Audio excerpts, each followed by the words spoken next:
Get my groove and swagger on, blasting out my favorite song. Let my freaky out, let it show. Let it show. Ain't nothing wrong with confident, loving me, I'm feeling it. Let the rhythm move and let go. Just let go. But some days I'm feeling so down and ain't feeling so pretty, yeah. But I go on loving myself, cause I don't need that pity, yeah. Cause I get high and low, yeah, dust it off and shake it off. High and low, yeah, dust it off and shake it off. Don't matter what they say, I'm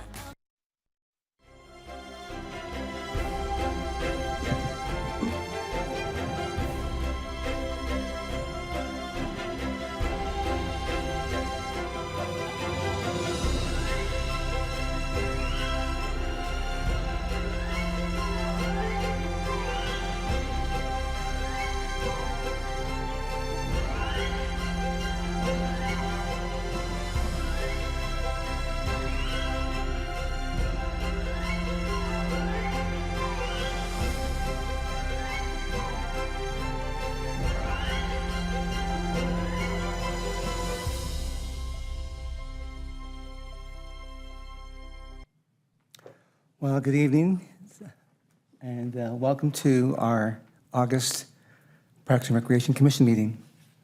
At this time, I'd like to call the meeting to order. At the same time, it's my honor and privilege to invite Senior Patrol Leader Sean Bauer and Troop 421 to provide us the opening ceremony, the Pledge of Allegiance. Sean? Call your attention. Audience, please rise.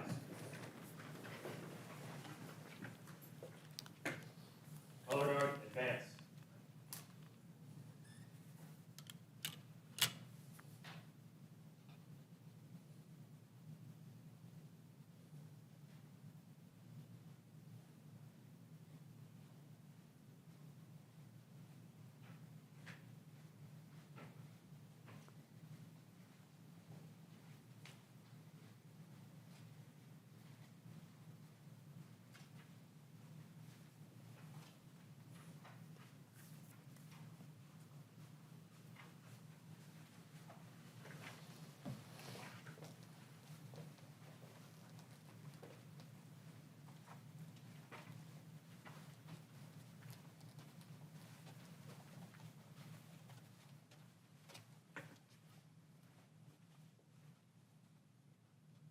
Color guard, present the colors.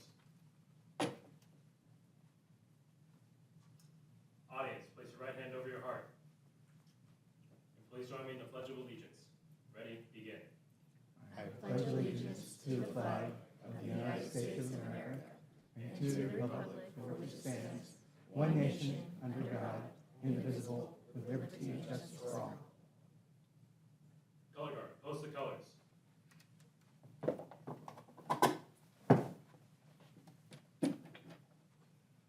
Color guard, salute.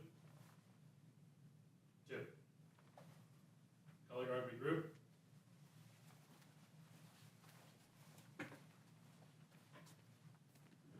Color guard, dismiss. Audience may be seated.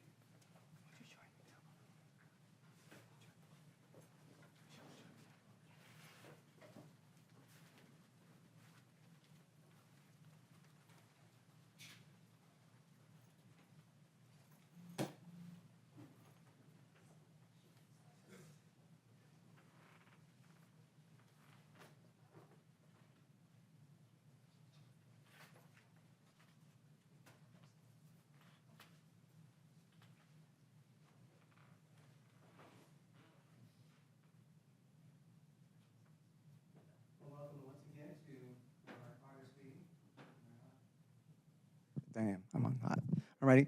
That was Troop 421, and a long time ago, my son and I were part of Troop 421, so it's an honor to invite them to open our opening ceremony today. So let's give them a big hand.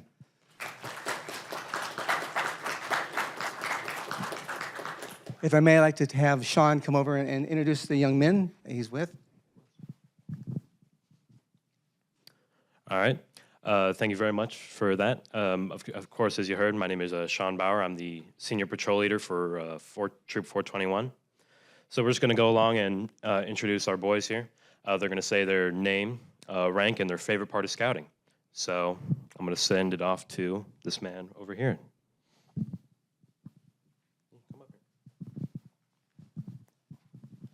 My name is Isaiah Wilson. I'm 12 years old, and my favorite part of scouting is the camping, and my current rank is scout.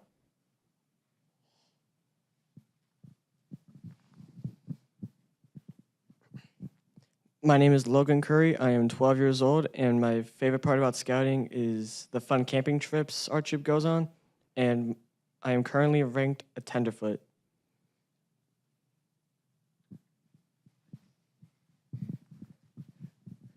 Hello, my name is Liam O'Neill. I am 16 and I am currently first class.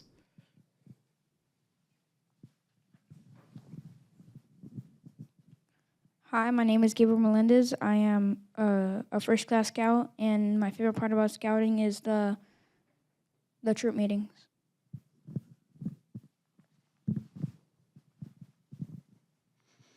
Hi, my name is Lucas Yaney. I'm currently a Star Scout, and my favorite part about scouting is the knot tying and all the building things that we do.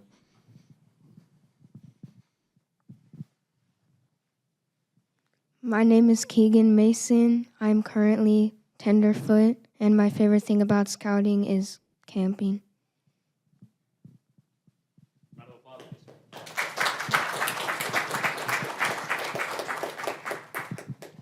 I appreciate you guys for having us. I'm very, very honored to do something like this, and I'm sure these guys are as well.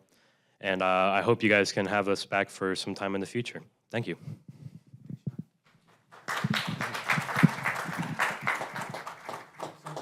Before you go, thank you. Thank you. Thank you so much. Sorry about that. Pictures soon. Oh, yeah, pictures. Thank you so much. Appreciate it. Thanks, Sean. And photographs. All right.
All right, that was exciting. My old troop back in action again. Gets me excited. Ms. Backus, would you please call roll, please?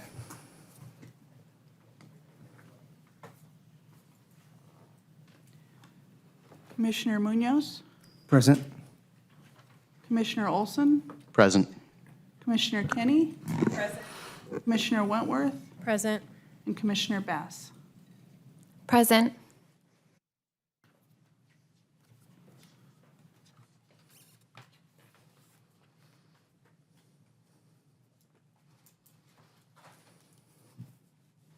It appears we're all here. Thank you so much. Meeting minutes, I'm sure we've all had the opportunity to read our minutes that were forwarded to us by email for June 13th, 2023. Is there a motion? I will motion to approve the minutes from June 2023. Do we have a second?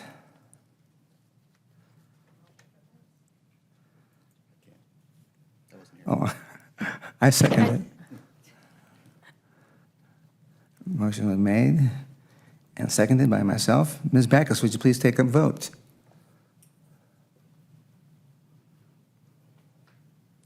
Commissioner Munoz, Aye. Commissioner Olson, Abstain.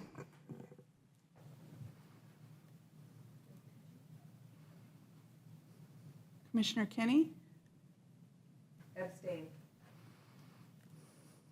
Commissioner Wentworth, Yes. Commissioner Bass.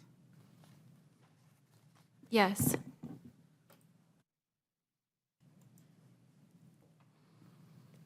Motion passes. Thank you, Mrs. Backus. Our consent calendar, Developer Impact Fee Fund Balance Bond Payment, repayment for May and June 2023. Do we have a motion?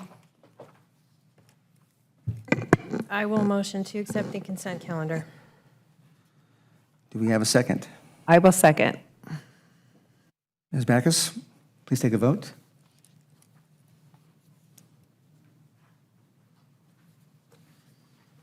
Commissioner Munoz, Aye.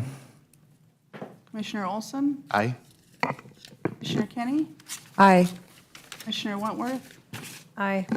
and Commissioner Bass. Aye. Motion passes. Thank you very much. Next, a communication from the public. This portion of the agenda is intended for the general public comment only on items within the Commission's jurisdiction that are not listed on the agenda. Persons wishing to address the Parks and Recreation Commission are requested to identify themselves and state the matter on which they wish to comment. No action will be taken on matters not listed on the agenda. Please observe, when you do speak, a 3-minute limit for communications. Ms. Backus, are there any speaker cards from the public? No speaker cards from the public. Are there any written comments from the public? No written comments from the public. All right, thank you. Discussion items. I'm always excited about this part. Yes? Okay. We have a report by Ms. Fitch. Yes, thank you, Chair Munoz. Good evening, commissioners and members of the audience. Thank you for joining us for our Park and Rec Commission meeting for the month of August. This evening, we have a report for the Community Services Department, which was previously the director's report, and now we've changed it to a staff report that's provided by our Recreation Services Division, as well as the Parks, Trails, and Facilities Division. So we have some updates on a lot of the fun-filled activities that we had over the course of the summer. I know since we last met in June, we've had a lot that has happened with our 4th of July event, our concerts and street fair. So we're excited to provide an update on that, as well as some of the preview of activities that we have planned for the fall, as well as an update on our Kids Club program. And then we'll turn it over to Parks, Facilities, and Trails to talk a little bit about our City Park Master Plan adoption that occurred during the month of July, and then next steps on that, our Corona Beautiful cleanups, and our field renovation programs that we have underway. So tonight we have with us from Recreation Services, Sadie Cowden, our Recreation Supervisor. So I'll turn it over to her to get us started, and then Moses Cortez will provide the update on the Parks, Trails, and Facilities items. Thank you, Ms. Finch. Chair, Commissioners, my name is Sadie Cowden. I'm a Recreation Supervisor. I'll be providing you with an update for our recreation activities this evening. First of all, we want to acknowledge a stellar summer event season. On Tuesday, July 4th, the City of Corona celebrated Independence Day as it does best. Festivities began with the Main Street USA Parade, with over 75 entries and hundreds of marchers representing our colorful community. 10,000 residents lined the streets cheering the parade on. The celebration continued at Santana Park with over 20,000 in attendance for picnicking, food trucks, and lively entertainment from Fat Cat Swinger, Black Rock Candy, OBC Theater, and local community groups. The evening concluded with a dazzling 2,000 shell pyrotechnic display, filling the audience with patriotic spirit. The following week, the city unveiled its new summer street fair, inviting residents to experience the charm of our historic downtown with food trucks, crafts, community groups, and live performances. This was an exercise in creativity, closing 6th Street, activating the historic Civic Center lawn, and combining the traditional summer concert series with our night market event that was introduced in 2021. With the success of this event, we are eager to continue to grow in 2024. Summer isn't over just yet, but fall is well on the way. Be sure to watch our mailboxes for our Fall Corona Connection arriving in homes later this month. We have information about all that the City of Corona has to offer, including our recreation programs, library happenings, and upcoming special events. I think there's a little something in it for everyone, including some great photos of our residents enjoying our programs and services. Additionally, we will be hosting the Fall Classes Expo at the Circle City Center on Saturday, August 26th from 10 a.m. to 2 p.m. You can meet our instructors, sign up for class demos, and see what our community center has to offer. This new offering is in line with our continued efforts for more free and low-cost options to welcome residents into the great things that we do. Corona Norco Unified School District is back today. With that, the Kids Club program is back. Kids Club is a safe and fun space for kids grades 1 to 6, offering after-school homework help, organized activities, and lots of fun for everyone. This year, we are working with the Corona Norco Unified School District as they roll out and expand their Expanded Learning Opportunities Program, or ELOP. This program will provide additional resources and activities such as sports, arts, STEM, etc. Additionally, qualified families may be eligible to have their Kids Club fees offset by the Corona Norco Unified School District. CNUSD has selected Eisenhower Elementary, Orange Elementary, Prado View Elementary, and Temescal Valley Elementary as we explore this initial concept, and we hope to introduce it to all sites later into the year. With school started, we have reached capacity at most of our sites, but we always have a waiting list open to accommodate more families if there is enough demand or additional space opens up. Lastly, Recreation Services has been helping facilitate the Performing Arts Feasibility Study with our consultant from Steinberg Hart. This twofold study is looking at both the usage of our existing historic Civic Center theater, as well as exploring feasibility and additional performing arts space here in Corona. Outreach kicked off with a public meeting on July 17th, outreach at our summer street fair event, and a virtual workshop that is currently open to all residents. The consultants are also conducting interviews with our performing arts groups, business developers, and other community stakeholders. Phase 1 findings are anticipated to go before council as soon as October. This concludes my portion of the report, and I will hand it off to Mr. Cortez for the Parks, Trails, and Facilities update. Thank you, Sadie. Good evening, Commission. I have a few updates for you guys on for the Parks, Trails, and Facilities Division. Let me fast forward. Oh, already there.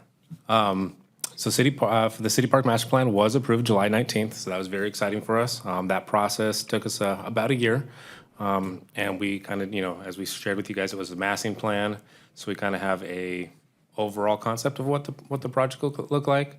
We're now just issued an RFP for a request for proposal for the design portion, so that'll actually give us the actual construction drawings, the design, to where we would have a shovel-ready project. And staff will return to provide you guys updates in early 2024, and hopefully we'll have some exciting updates and some ideas to run by you guys.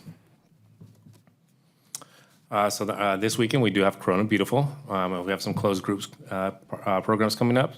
We did have a partnership with a business at El Cerrito and Butterfield Parks recently, where they came in and they did a bunch of painting for us. So they painted a lot of our curbs, some of our fencing, our parking stalls, kind of dressed it up, and those things really go a long way. You can really see the difference when you go in the park. You see the stripes look clear, and I know the leagues appreciate it because a lot of times on the weekends, if the stripes aren't clear, it's hard for folks to know where to park. So we really appreciate when these groups come out and put in some elbow grease. And this weekend we also have a tree planting and cleanup on Green River Road. So we're going to be right behind the fire station on Oak Ridge and Canyon Crest. So we invite you guys to come out. We'll have some donuts out there in the morning, as well as some coffee, and then we'll be planting some trees. Lastly, I know I mentioned this at our last commission update, which I believe was back in June. But we've been working very, very diligently, actually I should say, our park staff has been working very diligently on their soccer fields. So they deserve the credit for that. But they've gone in and done a ton of aerating. We've done some gypsum. They've done some spot sodding, fertilizing, top dressing. Gone through the irrigation. They've really put a lot of work into these fields. And we'll be getting ready to release these fields back to our groups right around the end of August, right after Labor Day weekend. Their seasons will be picking up. So it'll be nice to be able to turn these fields over for them for their fall season and have nice playable fields without any divots and fully turfed fields. So we're excited to get that back to them. And that is my updates. I'm going to turn it over to Ms. Finch here to go over a few updates for some dates. Great, thank you, Mr. Cortez and Ms. Cowden. So I just wanted to provide an update on some of the upcoming agenda items that we have planned for our major initiatives. For the Trails Master Plan, you will be receiving an update on that immediately after this presentation. And right now, the plan is to take that to City Council with the same update you're receiving today on August 16th at next week's meeting. And if all goes well, we are hoping to take it for final adoption on September 5th. Next up, we have our Parks and Recreation Master Plan, which is also currently underway. The timing right now has that coming before the commission in October for a preliminary review of the draft plan, as well as City Council review immediately following the Park and Recreation Commission update in October or early November, and then final adoption hopefully late November by the City Council. And then lastly, as Ms. Cowden mentioned, we have our Performing Arts Center feasibility study, which is underway as well, and that is planned to go to City Council in October 2023 for final adoption. So that concludes our community services report, and we'd be happy to answer any questions. Great. Ms. Backus, are there any speaker cards from the audience? No speaker cards. Any written comments from the public? No written comments. Okay. Commissioner Bass, do you have any comments? Yes, I just wanted to first thank everyone for their amazing work over with all the summer programs. It was just so impressive how everything came together. So bravo to the whole team over there. It was great. And I'm looking forward to fall and cooler weather. I did have a question about the Expanded Learning Opportunities Program. What's the difference between that and the Kids Club program? So Kids Club is sort of the overarching program that's being offered. ELOP is an entitlement and enrichment service that's being offered through the school district. We're working in partnership together. So the activities that they do are similar? Yes, but enhanced. For example, ELOP has resources to offer, 6-8 week courses on activities such as like taekwondo, basketball. They have vendors come in and teach our participants new skills. And then if everything goes great this year, then we would look to offering it at more sites next year? That's correct. The goal is to have it ongoing at all of the school sites within the district. And for the performing arts feasibility, can you tell us a little bit about how the interview process is going, or can you share that? If I may, I'd prefer to defer to Ms. Finch on that. Yes, so I can give some feedback on that. Right now, the interviews are going very well. We had our consultant team out here in the beginning of July. They did a community workshop here in the council chambers and got some really good feedback on what the stakeholders' kind of vision is for performing arts, and whether what we're really trying to glean is if we're going to be investing more in the historic civic center as our performing arts center, or if there's an opportunity to potentially build a separate performing arts center in another part of the city. So that's the discovery process that they're going through right now with the stakeholder interviews. The council has been conducting interviews, and I know that the team has reached out to the commissioners as well to hold those interviews to get your feedback as well. So overall, we're very happy with the process of the outreach that has occurred, and we hope to get some additional feedback from all of you so we can help provide some input for that study. Great, thank you. Okay, and I think that's all I have. Thank you. Thank you, Ms. Baz. Ms. Wentworth? Thank you. I just wanted to say that the summer concerts were fantastic this year, and it was a huge change up, and having it on Main Street and closing that off, I think worked really well. The Corona Parks Foundation, myself and Chair Munoz are on that, and we were doing the beer and wine sales in the beer and wine garden, so we were there for all the concerts. I missed one, but I think you were at all of them, yeah. And the feedback that we heard from the residents and the audience members was that they liked this setup, that they felt that it was just vibrant and exciting. They liked that they liked it when we moved to having all the food trucks on the street. I heard several comments saying that was much better setup. And we expanded the beer garden to just be a little bit larger, which helped. I think in the beginning it was we were not anticipating the crowds that we got. And so I don't think people felt comfortable to sit in there like they had in the past. Normally, you just bring your chair in and sit down and relax, and because you cannot take the alcohol out. Once we expanded it and had a larger footprint, we had more people staying and sitting. So I think that this was a very positive learning curve. So I'm really excited about next year. I think there was a great band selection as well. I know that through the year, there was a lot of emphasis placed on budget and getting 4 nights instead of 5 and enhancing the band. And I think that made a huge difference. I think you saw people really respond to the music, have a great time, and I think having 4 concerts out of 5, I don't think that 5th one was missed, so I think that the decisions that were made earlier in the year about controlling the budget towards getting more professional bands and music worked out really well.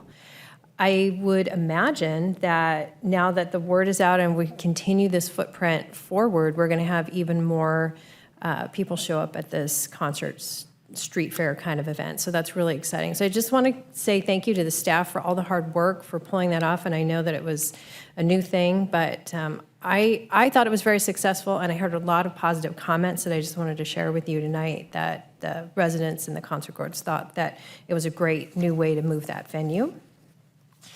I want to say it's really exciting to see the school district get involved in the after-school kids program in the effect that they are trying to help our staff program or after school.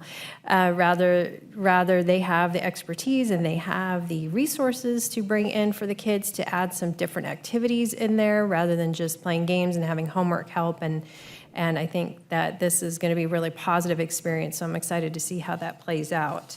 And I do have my appointment for the arts feasibility.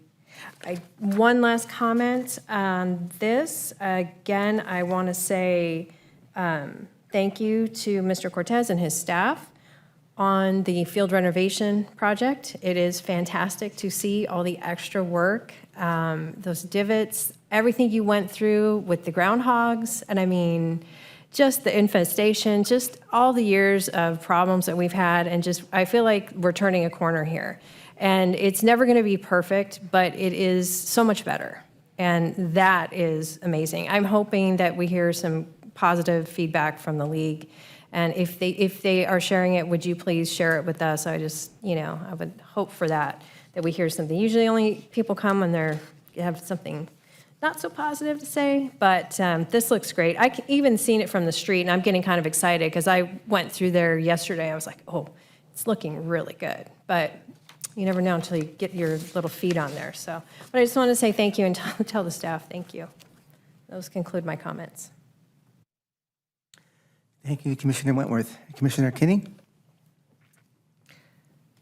So I also wanted to thank everybody for their work they put into all of this, and I agree with my other commissioners on their comments on the success of the summer programs. I think it was a fun time, and it's good to add that element to any kind of city. I have a quick question though on the soccer field update. So I know that we were, and maybe it wasn't soccer, maybe it was the baseball field, but are you anticipating a change in use? Like, is it going to enhance the marketability of these fields now? That's the goal, is to be able to have our local leagues not have to go elsewhere to host a tournament or attend a tournament, that they would have the facilities in good enough condition and have enough field space that they could actually hold their own tournaments. And that would generate outside groups, other teams coming in from outside of town to, pay to stay here, hotels, eat here, get gas here, and generate some revenue. So that was when we took it to, I believe it was the fall workshop last year. That was kind of the theory behind it. And we're also, we will, as we get into winter, then do the same to our ball fields. So we kind of have this rotational program that we have the fields on. So as we get into winter, we'll start doing infield renovations and overseeding on the turf out there. I think that's just great. I'd love to hear if that is coming to fruition too as we go, and word of mouth gets out that, hey, they got great fields in Corona, let's let's host a tournament there or whatever. I mean, I think that, we made the investment in the resources and time and to be able to have it come back, not just for the enjoyment of the residents, but to be able to kind of offset some of those costs. I think that would be great. So thank you. Yeah, you're welcome. And it's a work in progress. So, each year we'll just keep getting better and better, and we'll just Yes, keep for you guys sure. updated. Thank you. Thank you, Commissioner Kinney. Vice Chair Olson. Just to echo what my colleagues have said about the summer program, fantastic work. The parade was great. So long, so many entries. It was awesome. Unfortunately, it didn't make the fireworks this year. It was on a boat in Long Beach, which was great. But I gotta say, our fireworks are better. They are. I did have a question about the Kids Club After School program, and I know we're all of one day into the school year. But do we have any idea of what the demand looks like across the school sites? Is it evenly distributed? Are we seeing more demand in places? Are we waitlisted? Where are we at? So the schools that I mentioned before in the update are actually the schools where it was determined that they had the highest demand and currently have the longest wait lists. We allow for wait lists to be generated at all of our sites just to ensure that we're capturing everyone who has interest, and we continue to work to try and hire staff and ensure that no one has to wait. Do we see a path where we could offer this at every elementary school in the city? For Kids Club, Mm-hmm. I would never, nothing's impossible. I think that we could do that, but I know that there are other community partners that offer equal programming, wonderful programming as well. Yeah, okay. And on the Expanded Learning Opportunities Program, so where do we end and the district begin with those sites? Are they taking over the entire kind of programming of everything, or? No, it truly is a partnership where they're coming together. They piloted this program at a couple other sites through JARPD. And what they found is that they'll have a lead that's employed by the school district and a lead that's employed by us, and they work together to offer programming. Thank you. Thank you, Vice Chair. A few comments on my part here. I echo my colleagues and their viewpoints tonight. Also want to say that I went to a meeting last week at a different city. I was really in the audience giving a speech. But the key word that we talked about then was partnership. And I see a direct partnership between the commission and the staff, all working together on a common good, which is the community. So my hat's off to the staff for doing a fantastic job this year so far. I mean, it's going to get better and better as we progress into the holidays. And saying that, too, we were all part of the concerts in the park. And I do go to other concerts in other parks in the cities, but they're not as fun as ours because, we're tied into that with the community. We know each other, and other people know us. They talk to us, and they're very free. And the more they drink, unfortunately, the more they talk also. But, I want hats off to the beer vendors. All the beer was donated to the cause, and all that made money for the community. And right now we're looking to make, hopefully, a lot of money for defibrillators, AEDs. And so we are doing that to get them one day at all the parks if we can. That's the dream, the goal, the vision on our part and the city's part too. So we'll see how fast and furious we can get on that. Also, the performing arts. It's been a dream for Don to put this together. He planted the seeds of performance in the area. So we're just kind of working with that and providing the water, so to speak, to make that seed grow into a flower and into a nice shrub so we can be benefactors of all that music. And it goes back to the kids again, so it's a circle there. And then the Parks Master Plan, looking forward to seeing that here shortly. And Corona Beautiful, I try to get out there as much as possible. Unfortunately, I can't always make it, but I'll do my best if I can. And one I just didn't catch it, I'm sorry, I apologize, Moses, about the exact location of Green River is where exactly? So it's going to be on Oak Ridge and Canyon Crest, right behind the fire station off of Green River. Yeah. Yeah. So That's where you that'll be find kind of our check-in area right there, and then we'll have some parking on Oak Ridge and do tree planting all the way up the street. We can have the goats there at the same time with us? No goats right now. now. No goats? Okay, doggone it. They were there, but they've moved. And it's nice to see nice soccer fields and nice ball fields. That's a good deal. Thank you. So thank you so much for that. Next, we have on our agenda, if I may move on, Trails Master Plan Phase 2, Final Review. Report by Mr. Cortez. Oh, boy. All right. So I've got a pretty robust report here for you, so I'm going to try and get through it and hope I don't miss anything. So yeah, I'm excited to bring the Trails Master Plan Phase 2. We are at the conclusion of the master plan, and this has been one of those ones that's, gosh, I think we're probably about 18 months in, if not maybe a little bit longer. So it's been a long journey, and we've had a lot of feedback and surveys and just really kind of put together a good program here. So hopefully you guys will enjoy it. And at the end, if you have any questions, I'll do my best to get you the answers. So the ask is that the Parks Commission review key components of the draft master plan and provide any feedback that we can share as we deliver this to City Council next Wednesday. A little bit on the project background. This is kind of one of those things that just keeps building on top of the other. So in 2019, we did the Trails Master Inventory, and basically what we did is we went out and collected all of the surrounding trails, even if they were outside our jurisdiction, anything that we were, considering that would feed into the Cleveland National Forest. And then in 2021, we did the Trails Master Plan Phase 1, and that kind of went over just like a core concept, like basically built the foundation and some of the standards we wanted to see. And then now what you have in front of you is the Trails Master Plan Phase 2 final report. And this really kind of got into the weeds of refining what was built in the inventory as well as the Phase 1, and really kind of outlined what areas we really wanted to put our effort into, what was feasible, and what was achievable that we could actually put into an implementation plan.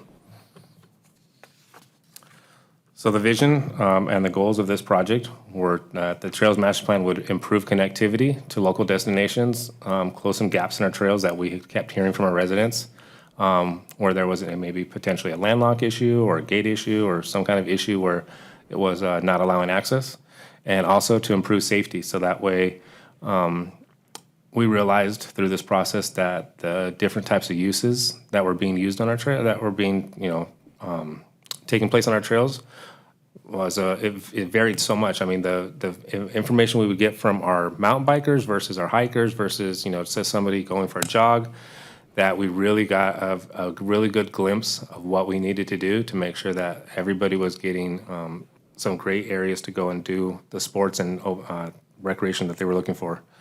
So again, just to kind of recap the goals, making Corona the city of trails, preserving and improving our current trails and providing more access, accommodating the needs of all the different stakeholders, like I mentioned, providing trail analysis and prioritization so that we know where to put our efforts into, having standardized maps and an implementation plan. And also, I'll get further into that, we made some really good partners throughout this process with our neighboring jurisdictions and partner agencies. So the current state of our trails was, again, just to recap, was our Trails Master Inventory, Trails Master Plan Phase 1, existing proposed trails that we identified. We also did some research against our like cities, surrounding cities, to kind of see what they were doing and make sure that, we were kind of keeping up with things and maybe actually setting the bar higher. We wanted to go over trail prioritization and then go over analysis on how we would implement that. So this is kind of an overview of the mixed trails that we have throughout the city. The purple ones were identified as kind of newer trails that came out of the Trails Working Group, and the blue and the yellow that you see in the orange, or I guess orange-yellow, those are ones that were identified in the inventory. So those are the ones that we knew about that kept getting brought up. And the purple ones were some extra connectivities that aren't official trails, but what the Trails Working Group said that people are using to connect to these other trails. So we identified them in this plan as additional trails that serve a purpose to get folks to and from the Cleveland National Forest. So this heat map right here kind of builds on top of the next map I'm going to show you. And basically what it shows is that most of the city is actually trying to get to the to some kind of trail and where they're coming from. So a majority of the folks you see are getting up to the Cleveland National Forest, and unfortunately, you see that white section. The section that is not shaded is a section of the city where folks do not have relatively quick access to get on a trail. The rest of the folks are getting to trails either on the McKinley kind of Hidden Valley side up or towards Norco, or they're going up to the Cleveland National Forest and using Skyline, Fresno, Bedford, something along those areas. So unfortunately, those areas in white, they still, although they can still access them, they're not as readily available as the rest of the town. And we have come up with some proposed solutions on how to get folks across town to a trail. So we did identify those areas. This is just another heat map, and basically this is kind of like that scary data. So this was Bluetooth technology that showed that our folks in town, that if they left to go to a hike, they were staying within town. So they weren't leaving to go outside of the area to hike. They were actually staying within our area to go use our trails around the Cleveland National Forest. So I kind of mentioned this earlier. This was a great opportunity for us to make some great partnerships. So we met with all our outside jurisdictions and our partner agencies throughout the process, and we invited them to our Trails Working Group meetings. So we invited and included Riverside County Open Space, which is our Riverside County Parks, Riverside County Transportation, who actually maintains Skyline Road. So we had them there. We brought in the U.S. Forest Service, and also Riverside County Flood Control, and all of them were really excited because they kind of all had a common goal that they wanted, that instead of working in a silo, now we're all working together, because they also, are always looking for opportunities to, provide better access, and for like the flood control, they're trying to eliminate, potential maybe unsheltered folks hanging out in some of their easements. So it actually works towards their benefit to have a passive use trail go through some of these, as long as they're safe and accessible, that, having folks go through there will kind of deter some of that activity. So it was really, really great to work with all these folks and have these partner agencies that we can work with going forward. And I think it's just going to provide better access for all of our residents going forward to be able to get to areas that maybe they couldn't get to before. So this is just kind of an overview. Again, kind of piggybacks on some of the map I showed you before. The yellow trails is the actual Cleveland National Forest, and those are the trails that folks are going on. The green and the purple and the red is how people are, that's the trails or pathways that they're taking to get there. And then once they get to the trailhead that they're trying to access, the yellow ones are the ones that they're actually utilizing and hiking or mountain biking or whatever it is that they're doing. But those are the trails that people are using. Also, like I mentioned, we also looked at some of our like cities. So we looked at Altadena, Laguna Beach, Riverside, Santa Clarita, Temecula. And what we're looking for was the kind of signage they're using, any kind of trailhead standards. So do they have kiosks, benches, trash cans? What kind of amenities are they providing at their trailheads? Also, how are they addressing parking? Is it free parking? Is it paid parking? Do they have, is it street parking? Are they doing passes? So we took all that stuff into consideration, and it will be in the report, so that way we can implement all these different standards that we want to like to see. Some of the things that we would like to see in our trails, and I'll get to in a minute, that we're calling our Big Five, is we would like our residents to know that they're at a Corona Trail. So when they get there, there will be some standard amenities, which would be a kiosk with some signage, so it lets you know where you're about to hike, what you're gonna, if it's a easy trail, if it's a hard trail, a moderate trail, how long it is. There'll be a trash can, a drinking fountain, if water is feasible to get there, and a dog bag dispenser, as well as a mountain bike repair station. So those are the items that we said we'd like to see at our trailheads. And those will be implemented at what we're calling our Big Five. And then we can further, get into that, but that's going to be our jump start. So this is our Trails Working Group. And again, this consisted of residents as well as our partner agencies. And we did, probably about 6 to 8 meetings. They were about 2 hours on the evening during the week. And we basically just, it was their time to talk. And it was really, really neat to see so many different people that have that had different interests on what they would use our trails for. It was really neat to see them come together and talk and collaborate. It wasn't like, mountain bikes wins or equestrians win or, hikers win. It was everybody working together and sharing ideas. And, they could, bounce each other's perspectives off each other and really kind of put the pen to the paper.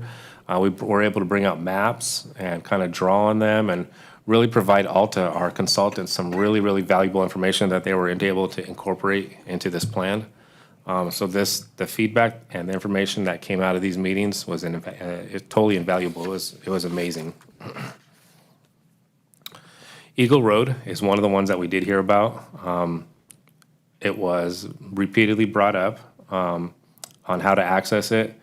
There's not much parking around Eagle. It's pretty much, you have to park maybe at a an LMD area or some kind of public parking and then get up there.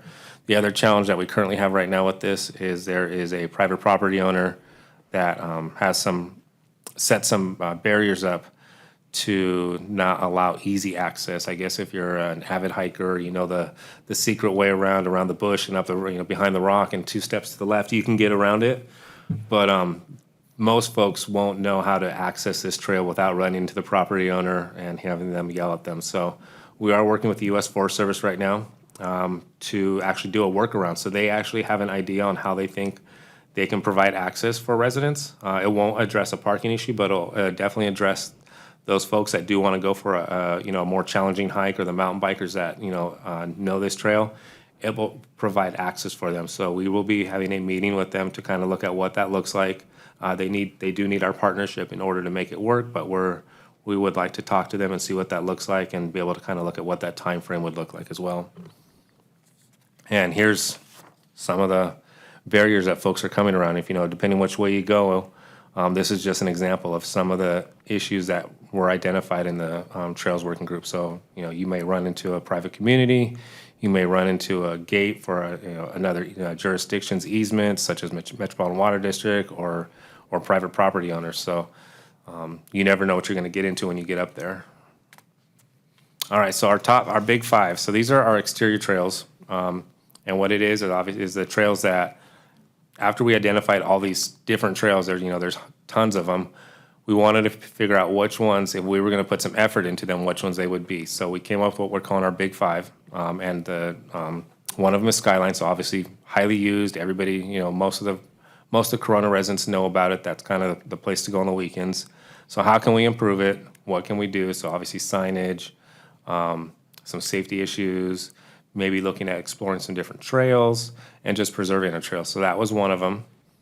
The other one was Eagle, like I just spoke about, and we're going to be meeting with the U.S. Forest Service to see if we can come up with a way to come around that workaround right now on that landlocked issue. The other one is the Bedford Motorway. So this one, again, was talked about a lot. Folks do like to use it, and also the Bedford Motorway is also an off-road area. Unfortunately, you can't off-road, you can't get to it from our side of town. But we are looking at different options on how to do that. Right now, currently, there is a private property owner that has put a chain across the road.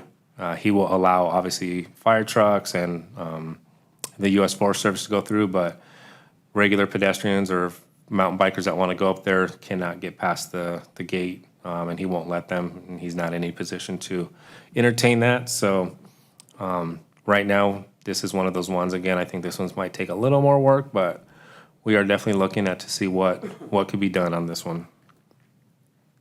Fresno Canyon, this is already an existing trail. Most folks don't know, actually, you go up what looks like the trail, it's got some fencing on the side, and then if you actually cross Oak Ridge is where the trail actually starts. It does get relatively steep, and it kind of goes back into the forest there. This one, the biggest challenge was parking, and we do need it. We're going to also put some of those standard amenities that we said at the trailhead. But this one is one of those ones that we need to look at to address parking, because right now it's only street parking on the adjacent street at Nicholas, or you park in the shopping center and walk over to the trail.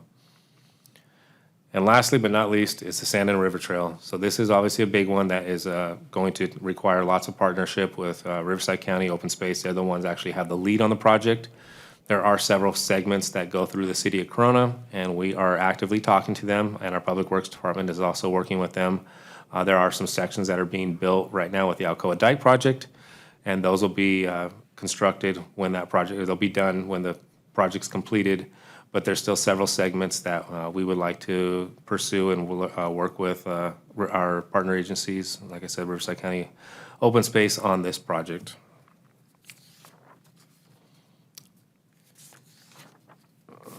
Trail prioritization. This one's a little tricky to kind of look through. And I'll try and sum it up for you guys because it was a little tricky for me even when I looked at it. We took 4 criteria themes when looking at all of our trails, and they were all, and we took all the information on the Trails Master Plan Phase 1, as well as the Trails Working Group and staff, and we put all the information in there, and they rated it on a low, medium, or high. And they also were trying to use weighting on feasibility as well as community support to see which one, is it feasible? And if it is feasible, how much community support and how much, how vocal was that one? Like I said, Bedford was one of those ones that for example, that we heard over and over. But feasibility-wise, it's going to take a little, and just from a construction standpoint, it would take a little bit of work to get there. So where could we look for low-hanging fruit? So we looked at feasibility, access and equity, safety over user experience, and community support. And that's how everything got laid out on that matrix right there. It's kind of hard to see from here, but I know you guys have a copy in front of you, and you can kind of go through it, and it outlines all of the different prioritizations that came out of the Trails Working Group. That matrix is what created this map you're seeing in front of you, which is the Trails prioritization. It is color-coded, so the Trails Master Inventory is purple. Green is what came out of the Phase 1, which reflects the previous maps before that we had said I identified in the previous slides on how folks are using to get there, trails that were identified in the original plan. And then gold is what came out of the Trails Working Group, so those were kind of like bonus ones that we were able to identify in working with the group, that they said, oh, you can actually access from here, you can access from there. So these were ones that were actually identified during the Trails Working Group meetings. And this, again, just kind of builds on top of it, so just layer over layer. All right, so now I'm gonna add another layer of it. So now we have our 5 interior trails. So our exterior trails were the ones that get us into the Cleveland National Forest. Our interior trails are ones that could be potential cut-throughs or provide access for those folks that were in that unshaded area that maybe don't have quick access to trails. How could they make it quickly to get to a trail or have an area to hike? So the interior trails, this first picture is off of Lincoln, and it goes along the flood control channel. So it's just you kind of know where we're at. We're on basically at the Santa Ana River, just a little bit south of River Road, right behind Harrington and the new condos. So if we could work with Riverside County Flood Control on a project like this, this would allow folks to either use this as a passive trail and get a hike in here, or this would allow them access to cut across town and safely get catch the Santa Ana River Trail or get to the Butterfield Connection this way without having to potentially ride on a busier street where it poses a safety concern like Railroad or one of these other busier streets. This one right here is Rincon, which is currently under construction due to the Alcoa Dike. And this one, the nice thing about this one, it was mentioned as an interior trail to connect folks. Again, maybe from if you were coming from Eastvale and you wanted to get to the Santa River Trail or to Butterfield or cut across town, you did have to ride down this road, which was, as you can see, the bike lane's pretty narrow and pretty close to the side of the road there. But this section is actually going to be constructed with the Alcoa Dike. So when Rincon opens, the bike trail will be built. So it will safely get you from Stagecoach Park is where it'll start, and you'll pick up at Stagecoach Park, and it'll get you all the way across to across the dike, down Rincon, and to Butterfield Park. If you wanted to pick up the Santa Ana River Trail, you could pick that up safely. This is Foothill Parkway, as everybody knows. This is highly used. Certain sections obviously have cars going fast through there. The new section of Foothill has the paved path that's off to the side, on the south side of the street, but this particular section doesn't, and obviously folks are definitely trying to get from their house up to the to mountain bike up in Skyline. So this is one of our interior trails that was identified. And the other one right here is Lincoln. I'm sorry, Lincoln. This is Ontario Avenue, just between Magnolia and all the way down to basically all the way to Paseo Grande. So folks trying to get literally across town, maybe they're trying to get to Orange County and catch the Green River bike trail.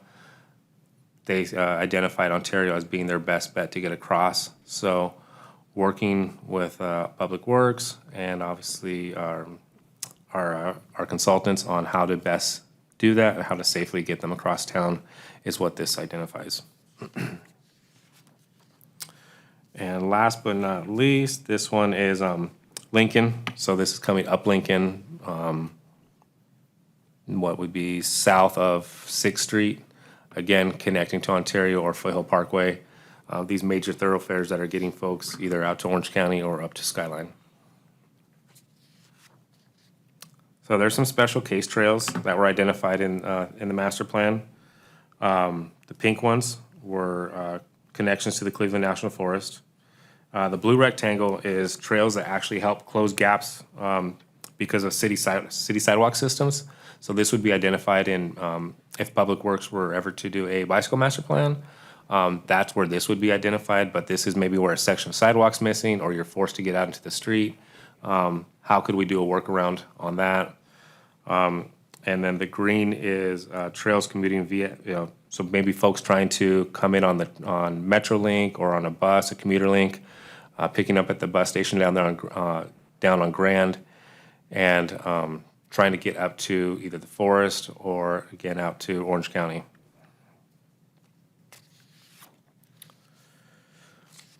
All right, so with that, we have the next steps. So next to Wednesday, this will be presented by Alta, our consultant, and he'll get into the weeds even a little deeper than what I did, because he's like intimately familiar with this project even more so than I have been.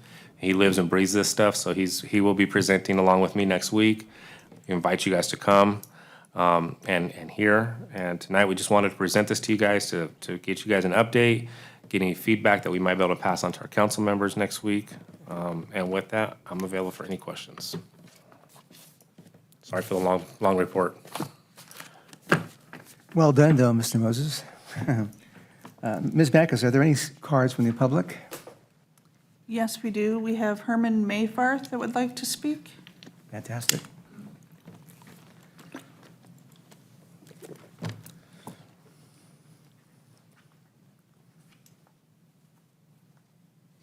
Good evening, commission members. John Donaldson, and I live in Applegate Drive in Corona. I just had a few things. I was on the advisory committee that Mr. Cortez referred to, and I first want to say that the city engagement through the advisory commission I thought was well done. It was. It wasn't, they were very light touch on it and didn't cut conversation off. In fact, the biggest problem with the advisory committee meetings was they were too short because we were still talking about all the things. And as the number of meetings went on, people got more engaged and more engaged. So I know at 7:30 at night, people want to be someplace else, but it was well done. I'm concerned that I'm sort of using this opportunity to warm up for meeting at the city council next week and have a chat up with them. The timeline that's been put out, it's kind of hit and miss, and as you well know with timelines on city projects, there's ways that it can go off the tracks. Any different thing can happen. And the funding too, and when we begin to talk about funding and signage and interpretive plaques and additional rangers and all that kind of thing, the budgeting and the funding process gets to be a key ingredient in it, and I think that's important. I do want to say one additional thing about the advisory group. We had 4 or 5 Native Americans participate participate in 2 or 3 of the meetings. And some of the things they had to say, and I've lived in Corona 30-some years, were completely amazing to me. They knew the sites for Native American activities around the city and in the washes and in the hillsides and that sort of thing.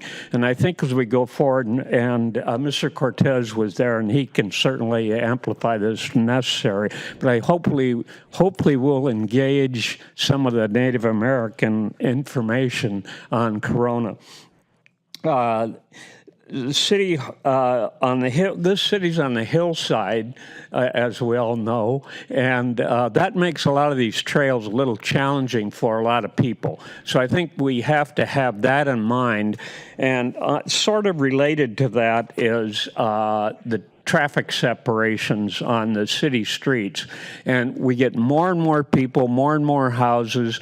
People are going to drive faster, be more frustrated with the traffic, and the last thing they want is some damn bicycle rider in their ways. And I've heard this from many other cities, that they whine and complain about taking parts of the street to make bike lanes. So I don't know about the hiking lanes, but certainly the bike lanes. And one more thing, our resource partners that Mr. Cortez mentioned came to the meeting, and I can tell you my personal reaction is some were very open and helpful, and some used what we might call the typical government approach, which is we don't have any money for that.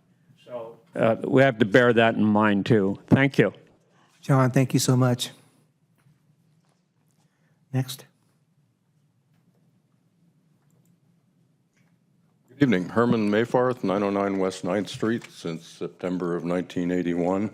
You have my handouts there, so you can refer to that if you like. I'd say, first of all, that I think that the eastern part of Foothill Parkway is just fine the way it is, not the west side that was shown there, but the picture that I took off of the maps there. You've got a Class 2 bikeway, you've got a beautifully landscaped parkway.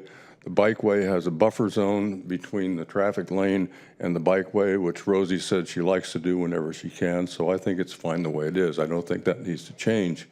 Anyone who wants to change it, I think it's up to them the burden of proof is on them to show us why. The other thing I'd like to mention is that on your trails plan, you show South Main Street as a trail. And I have presented a proposal 2 years ago to Savat and Rosie to widen South Main Street, but you guys may or may not have seen that, so I've included that in the handout that I gave you. South Main Street, as we all know, is a unique street in the city of Corona. It's one of only 2 that's designated as special residential. It was built long ago. It also has the palm trees, which are a protected resource. And even though it's built to obsolete standards, it's the second most busy north-south Main Street in central Corona, second only to Lincoln Avenue. So it's being asked to do a major job here. It is the gateway from South Corona to central Corona, what used to be downtown in the 1930s. So my proposal is to widen the street, take 10 feet each side out of the 20 feet parkway, and that will allow us to do 3 things actually. It will widen the traffic lanes from 10 feet, which is substandard, to 12, which is standard. Take the excess crown out of the road and put it in the median. Put a median in there, just like it's done on Magnolia, and you've got a picture of that to show you what I think it should be done. And it would allow us to have a Class 2 bikeway each direction, which would be a major advantage to kids who wanted to go to a new swimming pool at the new city park, which is going to happen. So I think all in all, it has major advantages for increased traffic flow, increased traffic safety, and the bikeway, so-called active transportation. And I'm big on having traffic separation, a physical barrier between opposing lanes of traffic, because I have survived a head-on collision in a situation where that was not there, and it would not have happened had it been there. So thank you very much. Thank you, Herman. Good evening, sir. Hi, my name's Dwight. live over on the west side of Corona. Yeah, I just want to say this process has been kind of neat to see and kind of be a part of and see it go along. But one thing I just want to encourage is as this rolls forward, and you guys are encouraging the council to adopt it when it gets a chance to adopt it, that we look at the low-hanging fruit. I watched one of the meetings, a few of you were talking about like little connectors. Moses brought up the flood control district is more than willing to open these things up, but there is a process that it's got to go through, which sounds really easy compared to trying to get some spots into the Cleveland forest. But for an all-user asset is opening up those flood control areas and just look at some of the low-hanging fruits that are kind of already there that the city actually owns and has jurisdiction over. So anyways, thank you. Yes, sir. Appreciate it. Ms. Backus, are there any written comments? No written comments from the public. Thank you. With that being said, Commissioner Bass, do you have any comments?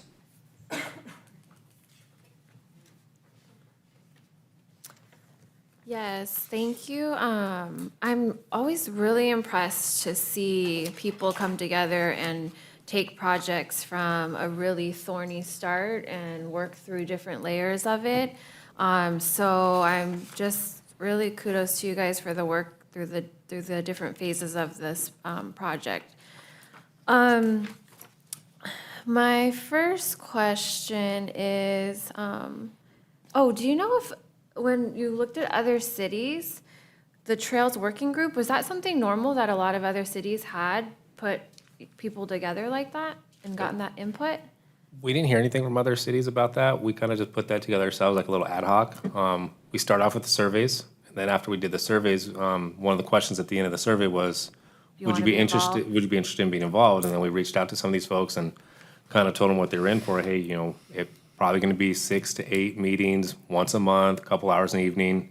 Are you willing? You might have some homework to do, and they all, hats off to the residents that signed up for it. They made a commitment, and it was so helpful. And it was actually really fun. It was fun. We had some sandwiches and Sounds like you guys could have been spent an evening there all night. Okay, my next question is, so on the interior trails, first on the trail prioritization chart, yeah, it's a lot to look at. Is that what was used to determine the top 5? Is that what it's for? The top 5, the big 5 came out of our Trails Working Group. Alta basically took all the data, though, from the Trails Working Group, from the Trails Master Inventory, which was conducted in 2019, as well as the Trails Master Plan Phase 1. So they took all 3 sets of information and created this matrix and tried to use a scale to weigh it. And that's the graph you see there on that sheet. Okay, so can you explain it to me one more time? Like, how am I supposed to read this? Yeah. Let me get to my sheet here.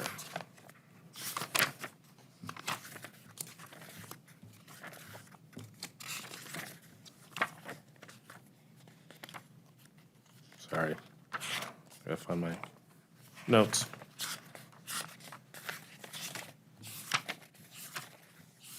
Where'd it go? Okay. So there's 4 criterias that were themes for evaluating and then prioritizing trails where they were proposed in the Trails Master Plan Phase 1, the Trails Working Group, and the Trails Inventory.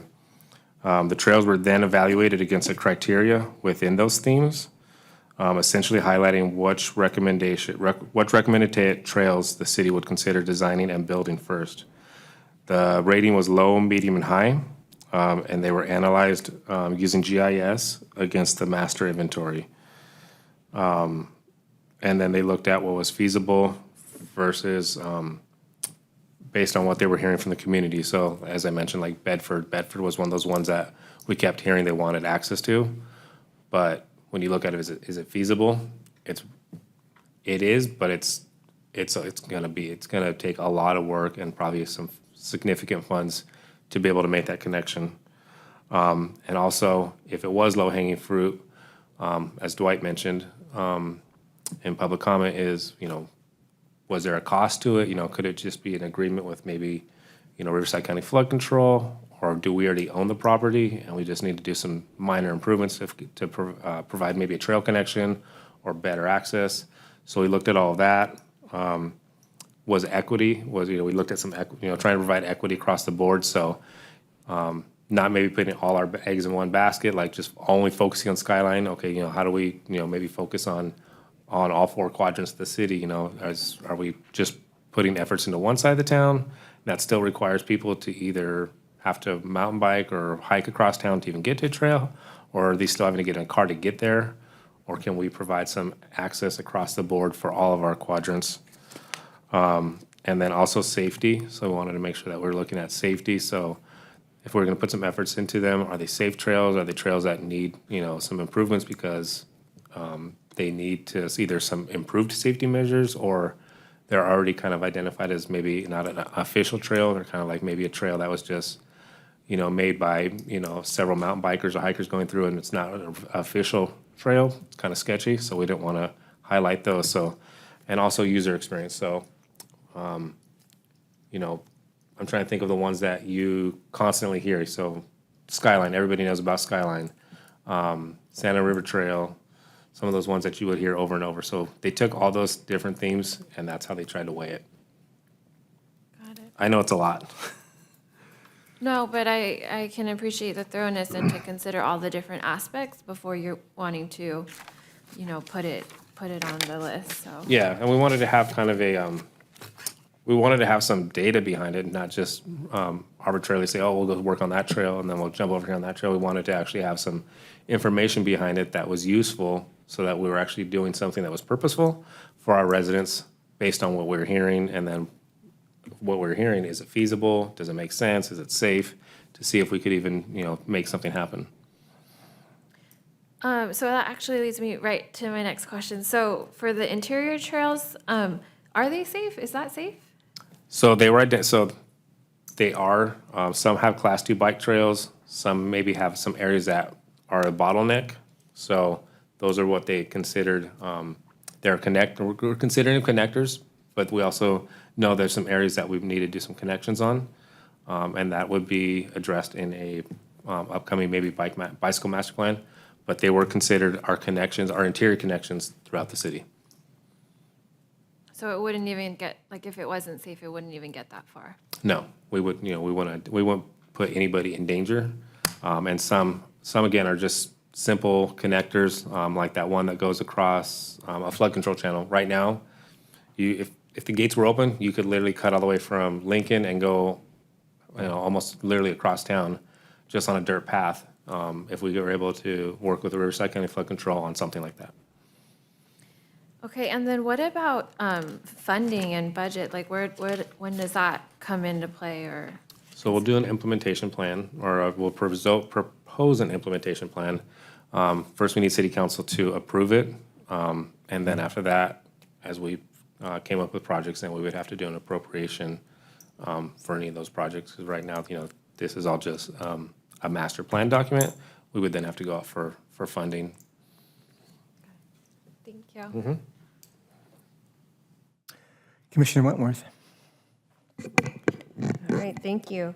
First, I want to say again, a very big thank you and a very large acknowledgement to the Trails Working Group and the staff that work with them to donate their time to really get into this trail finding process. I think it was very important, and there's 300 and some pages in this document, and throughout it, you can see the document give credit to this Trails Working Group, and I think that's very key, and we owe them a debt of gratitude. And I thank Mr. Donaldson for stopping in and speaking, and Dwight, the same for your efforts there. I certainly recognize it, and I certainly do appreciate it. And I know, Dwight, you and Mr. Donaldson, you were there back in the day when we were just trying to get something off the ground. And to see it in here makes a big difference. And I think, going over this plan, I've read every page, and page 90 and 91 explicitly, and I think 92, they get into exactly every rank on each trail. And I want to commend you guys because when you look at the top 15 trails, the Trails Working Group their efforts have donated, the number one trail, Public Safety Way, is a Trails Working Group trail. So when you look through that list of prioritized trails, you can really see your efforts come through there. And I want to say that I see it and I really appreciate it. It's things that we've talked about, but to see it in the solid plan, you guys have made a great difference. So thank you. And to our final speaker, Mr. Mayfarth, I couldn't agree with you more. Thank you for a wonderful presentation. And I think that your comments do touch on, when I read the overall plan, what I think about when we look at this plan and prioritize, let's say like a utilitarian use of bike lanes and pedestrian lanes throughout the city. Some of these trails that are interior trails are very heavily trafficked with cars, and you have a range of people that are willing to ride bikes. You have people like Mr. Donaldson that are like pro bike level, and then people like me who stick to streets that barely will have cars on them. And if there's too many cars, I will ride on the sidewalk. Go ahead and write me a ticket because I'm just that cautious, you know. So it's not that I don't ride my bike. I think very carefully about where I will ride my bike. So when I look at the interior trails, I do look at where the body of the commission can make recommendations to the city council to help prioritize high utility type of bike trails, where if the council and the city and the residents wanted to invest money, I think setting aside where the bike lane is separated from the road even is a huge accomplishment. So these type of ideas take a lot of money, but there's streets where this makes sense, where you identify Foothill, you know, for an example, in Ontario, as they're walkable, they're bikeable, but they're also very busy streets, right? And how do you separate the bike lanes out of there? What other options do you have? But it's also in a highly populated area, and it leads to other things. So you can see the utilitarian use of the dollars. So some of that language is missing in here as far as overreaching. I look at a street like Upper, which has connectivity to Lincoln, and the landscape maintenance district has large setback areas that could be actually bike lanes pulled out of the traffic and set aside so that there's a barrier actually between the bikes and the traffic. And as Mr. Mayfarth was saying, Main Street is also on this list, and he gave great ideas about how to separate that out and traffic suggestions and coexisting with the bikes. I think it's an ongoing challenge, but I hope that some of the prioritizing comes with an overarching greatest benefit type of idea for the community when we come to it. So those are just my thoughts. And I know that that type of thinking is way down the road. That's a lot of dollars and that's a lot of planning, but I would hope that we would get to that point. But I just wanted to say that it is prominent in this list, and the work that the residents have done is prominent in 3 pages of the list of the trails, and I've gone through them and am impressed. So there's that. The next thing I want to say about this document, a couple of things. I mean, I read every page. It's well written. I didn't find anywhere, I'm glad, I didn't find any grammatical errors or simple things like that. Only one thing I would request on this is the nicky-nack kind of thing. On page 51, you guys overall from our feedback improved your colorization on your maps. It was easier to read, but page 51, that graph, I still can't see the difference in the colors. You've got 2 darks and that yellow, and it's a bar graph. And I would say, you know what, you need to do differentiation, stick a blue, stick a pink in there, and get rid of the dark green, light green, or whatever that's supposed to be. And that'll be a little bit easier to read. And I know that's an easy fix. But looking overall at the document, I think you improved overall on that, and that was some feedback that you got from the commission. So there's that. The next issue I wanted you guys to maybe add or comment or put a little information on is for years we've had this city planning idea for extra parking for Skyline to be down in the Oak Basin there and on Chase. Chase has a big buffer on it, and that street isn't fully paved and developed the way that it could be, and it could have parking on it. And there obviously is the paved path that will lead you right into the Skyline trails without having to cross Foothill because you're going under. So I wanted to at least have an acknowledgement of what happened there to that idea and why it may or may not be feasible. And it could be as simple as it was considered and then it wasn't. It's fine, but it's something that I think needs to be acknowledged. I think there still is the opportunity to throw some passive parking on Chase as well. The same comment I have, the same issue with the Prado Trail.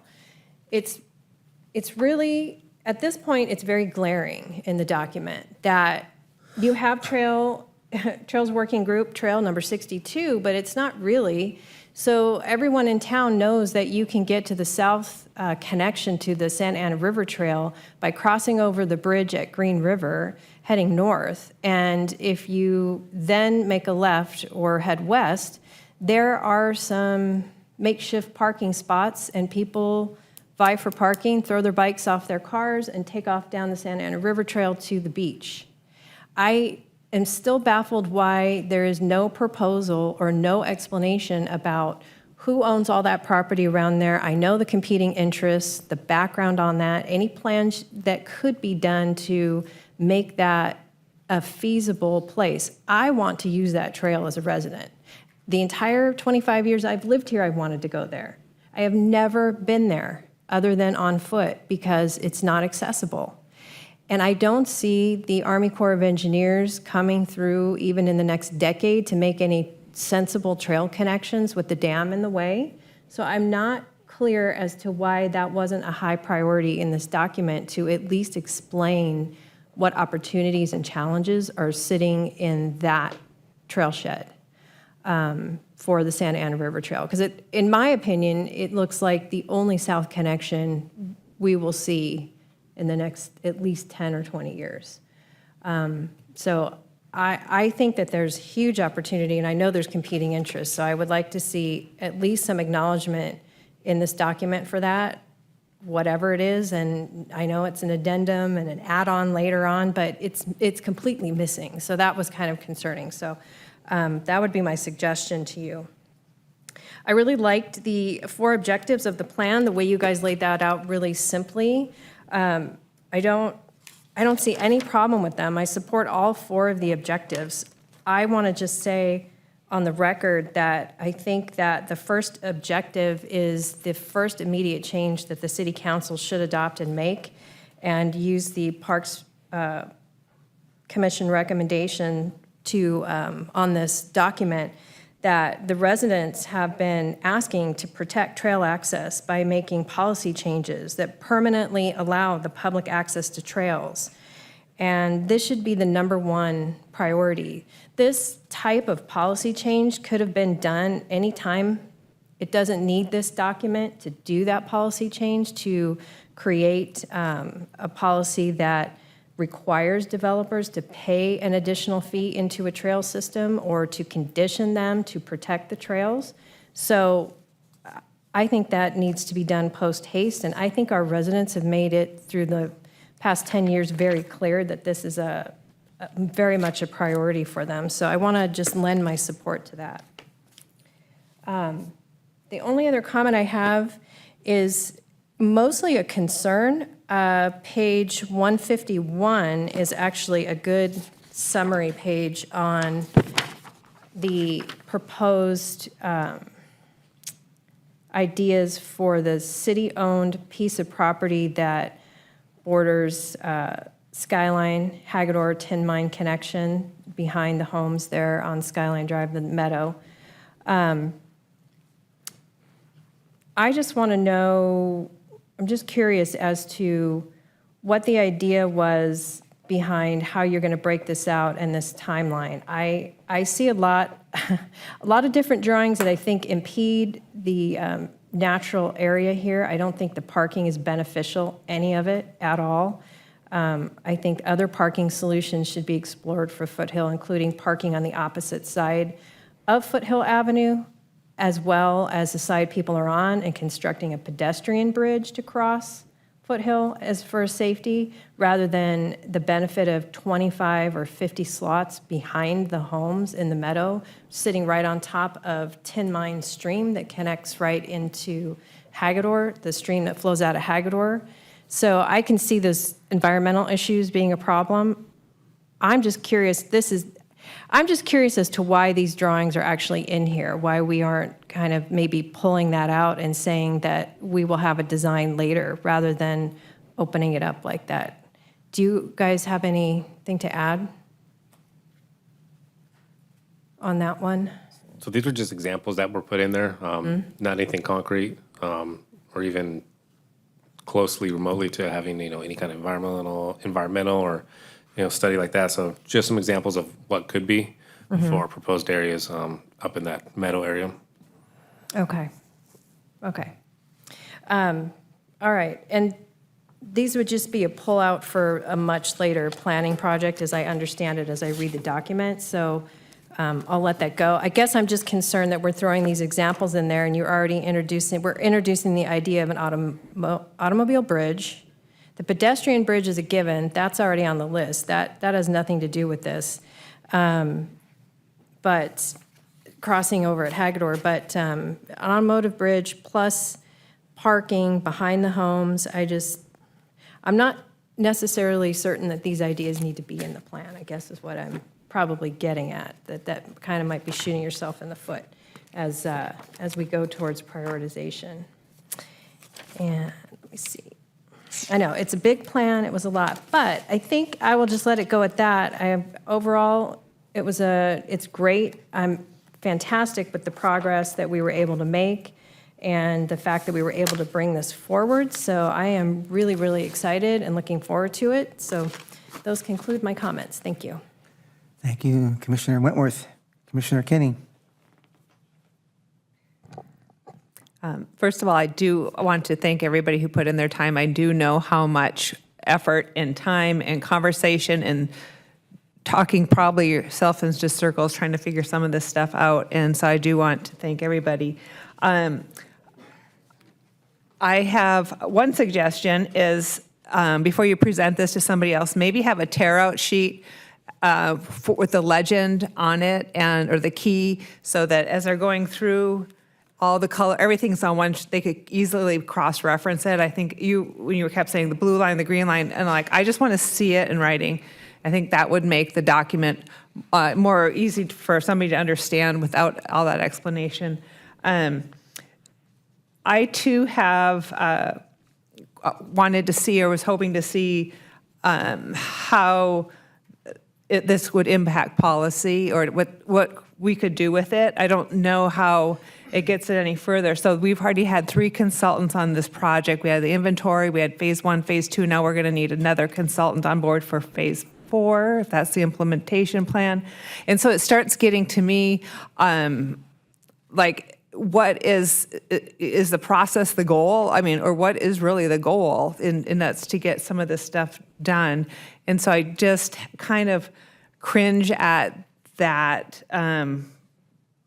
that's going to be the next thing, is we're going to have another consultant come on board, because that gets really expensive and time consuming, as you know. I've said this every time we've had this presented. I'm really disappointed that the lack of attention that Butterfield Trail has gotten. It was already, adopted by the city, and I know there's a little mention of it on Foothill, the historic Butterfield Trail alignment. That's actually not the alignment, and if we were going to use Foothill to connect south Dos Lagos area to the Santa Ana River Trail, that was going to be a continuous trail all the way through. It was going to address Commissioner Wentworth's concern about getting over at Green River. The fact that it was just kind of thrown in there on Foothill, if you're not going to build a trail, then just the historical Amazon, Ontario. But I think that really needs to be looked at, because we work to tie all of what you're trying to do. We wove the trail all the way from, like I said, from the city boundaries on one end to the city boundary on the other. We are one continuous trail that a lot of these match up with. So, take that for what it's worth. And, I really hope that all your efforts come into something that would make everybody, proud to say that's my city, not just sit on the shelf. I really have had enough experience with reports sitting on the shelves to just kind of be a little cynical. So I would like to be able to, maybe come up with some recommendations on how this what would policy change look like? How could we use this to actually get somewhere? I mean, I think it's really easy when you're working on a project and you're talking to the same people, and you almost become in your own world and your own conversations, and you get it. You get what each other is saying, and then you bring it outside to other people, and they weren't there. They weren't at the locations, and so I think you kind of lose that. And I think this plan it's so it's just so detailed and heavy that I'm afraid that you're going to have people just kind of be afraid to even take it on. And so those are my comments. But I do want to thank everybody, and I really appreciate everybody's hard work. Thank you. Commissioner, Vice Chair Olson?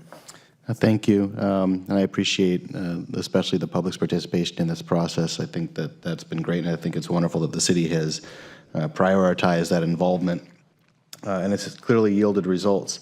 I also am very thankful that I've got my fellow commissioners up here who eat, breathe, live this stuff, and have been in this process for so long, because, look, I am that audience that's kind of coming into this, and it's dense.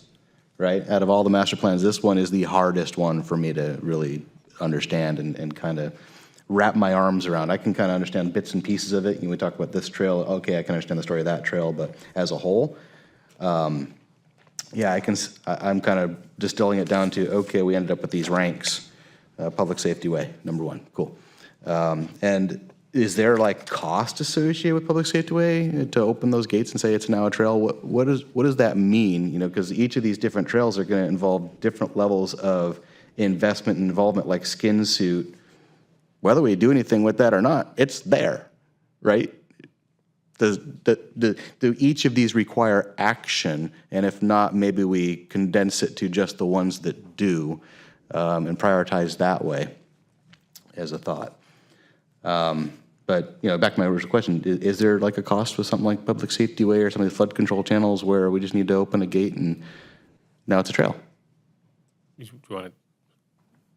Yeah, so I can speak to that. So Mr. Cortez mentioned one of the final deliverables with the plan is an implementation plan. We're looking at putting together a 10-year implementation plan with the highest priority projects and how we could phase that in over a 10-year timeline. And we hope to have some estimated costs tied to that implementation plan. And that will be looked at as, once the plan is adopted, as part of our annual budgetary process of how we could potentially allocate some funding to be able to put these projects into fruition. So that is coming. We don't have it available yet, but it is going to be part of the final plan. Gotcha. Thank you for that. And I do share Commissioner Wentworth's concerns about the meadows. And I mean, it's either got to be all parking lot or no parking lot, right? There's got to be Disneyland-sized parking lot. Otherwise, if you got 50 spots over there, you're going to have cars going in. Oh, there's no spots, and that's just traffic throughout the Orchard Glen neighborhood, which I don't think anyone would be super thrilled with. Thank you. That concludes my comments. Thank you, Vice Chair. With my comments, I'll just briefly go through those. One I shared earlier is a great presentation, Moses. Thank you so much for your time. I thank John and others who spoke today. It takes some courage to come up and speak, no matter where you're at in your life. So hats off to all of those who did that. Also, I'm wondering if this document, prior to next week, be looked at by the public one more time. before we get the documentation approved and pushed forward to the next level of expectation, which I guess is phase 3. But I see what's happened here in the past and other projects that we seem to be accompanied to and with, and blessed with, is that there's a step missing, and sometimes that process of being looked at by the public again needs to happen, and it shouldn't be shortchanged, because, for example, I've had 2 commissioners talk about that parking lot in the back, and if I lived there in that housing tract there adjacent to that walkway, I wouldn't want to see a parking lot. It would be 25 cars or 68 cars or such. I know it's just a thought on paper, but I think it needs to be expressed and have and people vocalize their concern about that. Because it'd be the idea where, not in my backyard do I want a parking lot. And is there going to be a gate there? That's a detailed thing that can happen later on, but it needs to be shared with and get some feedback from people. Otherwise, it'll be voted down, or it'll be too late to even talk about it once it's built.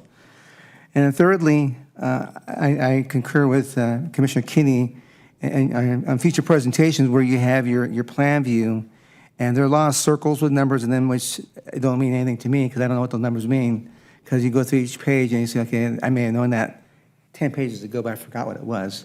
And now you're number 68, it's a good number, but what does that mean? So a super legend to the right of you, the presenter, would be nice to have that's there consistently for the whole presentation. At least that'd be one thought. And then lastly would be, second last, it's just overall graphics in the book.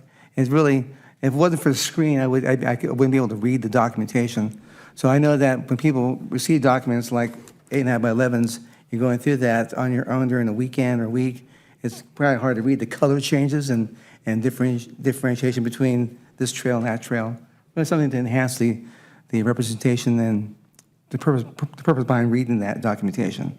Then lastly, I was looking for some more detail on 2 gateways to Corona and outside Corona. One would be the Santa Ana River Trail Gateway that heads down to Huntington Beach and other places. I've been there with the Boy Scouts many times, actually with 421. So it's a nice bike ride. You do park along dirt road there against the golf course, and then you take your bike and you have fun with that. So it'd be nice to have more detail on that particular item. And then the very last part will be going heading south down Temescal Valley. And that's a historical trail, and it goes out to Lake Allison or beyond there. And there's interpretive signs that talk about 1800s, 1700s, when the Spaniards came through there. So it'd be nice to make this an educational thing, too, at the same time. So one, SAR, Temescal Valley Connections, more detail about the circles, what they mean with numbers and things, enhanced presentations, and moreover, just the last review of it, the people who will be using this bike facility. People live in the backyard there. So that's my point of view. Thank you.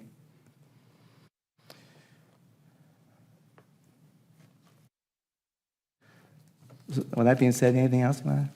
I did want to add, Chair, for the opportunity for public review, the next meeting with the City Council is another review process, so final adoption would not occur until after that review happens. So it is an opportunity for the public to come out to provide any input or feedback if they have it on the plan, as well as we will be communicating the feedback we received today from the Commission as well to the Council, so they will receive that also. Great, thank you.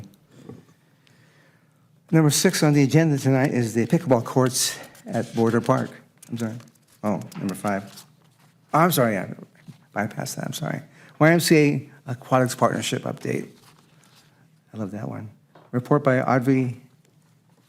Go for it, try. Eknos.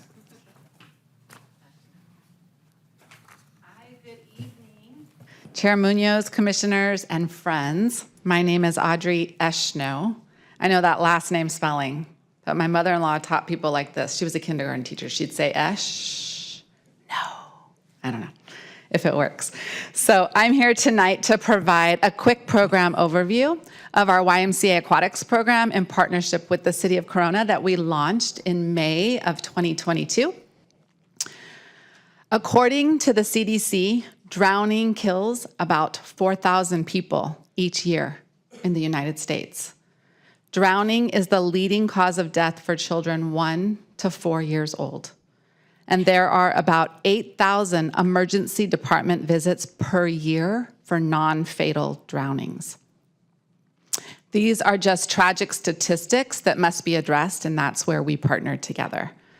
So the YMCA, as you know, is known as America's Swim Instructor, where we offer safety around water programming year-round. We train and certify all of our staff and provide quality swim lessons for all ages, ultimately preventing drowning. So I'd love to just share some quick high-level one-year statistics with all of you. Over the year, we have provided a total of 3,210 swim sessions. A session is 8 classes since we launched last May. 2,313 of the sessions were Corona residents, so that's about 72%. This July, we served 628 participants, and that was our highest month since we started last May. 393 of the sessions provided have also been provided to our children that we serve every day in our YMCA preschool program. 1,950 children have been served at no cost through our First 5 grant through the County of Riverside, and these are 0 to 5-year-olds. And First 5 Riverside has committed to support for 3 additional years. YUSA has also provided scholarship and funding to us to provide programming for teens and adults at free or reduced rates. In addition to Corona residents, we've served residents from Jurupa Valley, Norco, Eastvale, Riverside, Chino, Hesperia, Fontana, Downey, Miraloma, Moreno Valley, Rialto, Beaumont, and more, even having a family come in to one of our events from Salem, Oregon. We have provided some really fun events, one being our Polar Bear Plunge we did last winter. We'll be doing that again this February 2024, and we invite all of you to come out. This is an early morning plunge into the heated pool, but we add ice and a snow cone machine, and there's a polar bear there waving and greeting all of our families, so it's a lot of fun. We hope to see you there. We have provided 2 flick and float nights, or dive-in movies, and there are 2 more to come, including one this Friday night. And we have expanded our program, providing lap swimming Monday through Thursday as well as Saturdays, and water aerobics on Tuesday mornings. And now we also will be partnering with the school district through ELOP, or ELOP, to offer swim lessons to school-age children at no fee to them.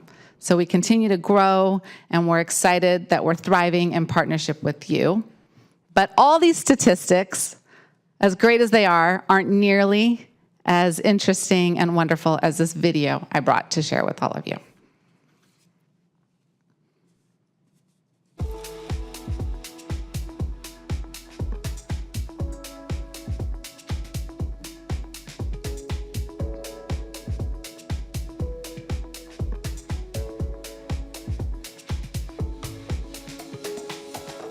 Maggie Carrillo. I'm a Corona resident. As an adult, never learning how to swim, I took some classes here at the YMCA and I had a wonderful experience. And now I have my daughter in the classes as well. Hola, mi nombre es Gladys Romero, vivo en la ciudad de Corona. Mi niña ha desarrollado nuevas actividades de natación. Hoy se sumerge, no tiene miedo, está aprendiendo mejor a nadar, está desarrollando sus habilidades de natación. Hi, my name is Irving Pena. I am the aquatics director at Corona Norco Family YMCA. Thank you to City of Corona for allowing us to use this pool where we are able to offer swim lessons to our community. Within the past year, we have been able to teach over 1,800 kids how to swim and be safe around water. We have also been able to train and certify over 50 staff.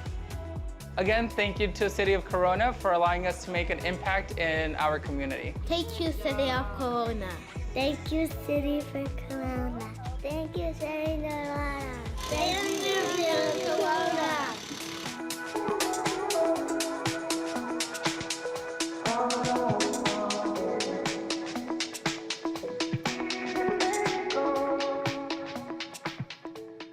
So on behalf of them and the families that we serve, we thank you so much for your continued partnership, and we're honored to do this for our community. Thank you so much. Very enriching. It warms my heart to hear that. And that PowerPoint really touched my soul. Really did. Thank you so much. Appreciate it. Ms. Backus, are there any cards from the public on this subject? No speaker cards from the public. Any written comments? No written comments from the public. All right. Commissioner Bass, any comments? No, but thank you so much for all your great work. Thank you to the staff. Commissioner Wentworth? Thank you, Ms. Eshno. That was a fantastic presentation. I loved getting an update on all the progress that we've made this July, and I'm really looking forward to, the future partnership with the city and the YMCA and how that will work out. I think it's fantastic what you've done here, and it is really great to see the thriving swim lessons in the community take advantage of that. Such a turnaround from the pandemic, so it's wonderful. Thank you. Commissioner Kinney? Yes, thank you. I agree. It was a heartwarming and great presentation. A lot of times we talk about ways that we can have fun and do fun things. And swimming is fun, but more importantly, this is saving lives. And I think that it's our responsibility as a city, especially a city in Southern California where every other house has a swimming pool in their backyard, to have offer these swim lessons. And the kids were too cute, and I really enjoyed the video. Thank you. Thank you. Commissioner, Vice Chair Olson? I do have a question, if I may. I think it's wonderful. This is near and dear to my heart. I've got preschool-age children myself who are going through swim lessons. How would you quantify where we are with the amount we can service versus the unmet need, the demand that may be unmet, or are we fully meeting demand in your estimation? Great question. Well, we do go with the mantra of where there's a will, there's a way. So we are making all kinds of changes daily as our waiting list continues to grow, but we always have a waiting list. It's a balance between staffing as well as space, and then time management, et cetera. We would love to be able to provide additional services in our local schools because it's a peak hours, right? After school is when you're going to have most of the school-age kids. We won't be able to serve all the school-age kids who need care during those hours. So we definitely need to have additional swim and pool space for expansion. You say the physical pool space would probably be the biggest limiting factor for you? Yes, it is, because if we have more water and more pool space, we will find more staff and we'll just continue to grow, because it is our responsibility to address this. We can't turn a blind eye or act like this isn't a tragedy. These statistics that are out there, we have to continue to address them. Thank you, appreciate it. Yeah. Thank you. So where there's a will, there's a wave, I guess is what. That's a good one. And then love the ideas of the dive in and the polar bear activities. Fantastic. Keep up the good work. Number 6 now, pickleball courts at Border Park. Mr. Cortez. All right, thank you, Commission. I am back for one last presentation, and just wanted to kind of go over, we did have a public comment at our June meeting, and this is a follow-up to that, so we just wanted to kind of discuss what we heard from some of the concerns around the border pickleball courts, and some potential solutions that we wanted to run by you guys. So the ask is that Parks Commission receive a presentation about the pickleball courts and provide some feedback. So currently, we have 10 courts at Border. This is what they look like. We've initially installed 2 back around 2019, and then we kept adding from there into 2 phases. So it was a kind of a phased approach. We just kind of adding more and more and more, and now we have 10 courts. Current hours are around 8 a.m. to 9 p.m., and from our players that do visit the park, we are hearing that there is up to around 80 folks on a given day when they have a good turnout. I also just quickly, something I just remembered. So these courts, just so you know, are built on top of a water reservoir. So it's kind of a unique situation. It's not your typical standard court that's on concrete. This is on top of a water storage tank. So we do have limited things that we can do to these courts.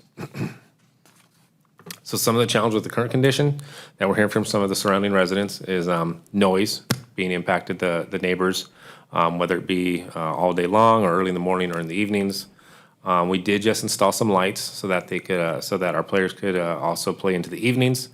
However, some of the lights are bleeding into their backyards, which is not allowing them to enjoy, maybe being in their backyard or barbecuing. And also the last item that we heard from some of our concerned residents was parking. Right now, this park doesn't have a official parking lot, so it is street parking. So folks are parking along Border Avenue and then walking across street to the courts, or parking on the surrounding streets and walking down to the courts. So there is some parking implications that is being felt with these courts being there. So some of the proposed solutions that we came up with would be to implement some court hours.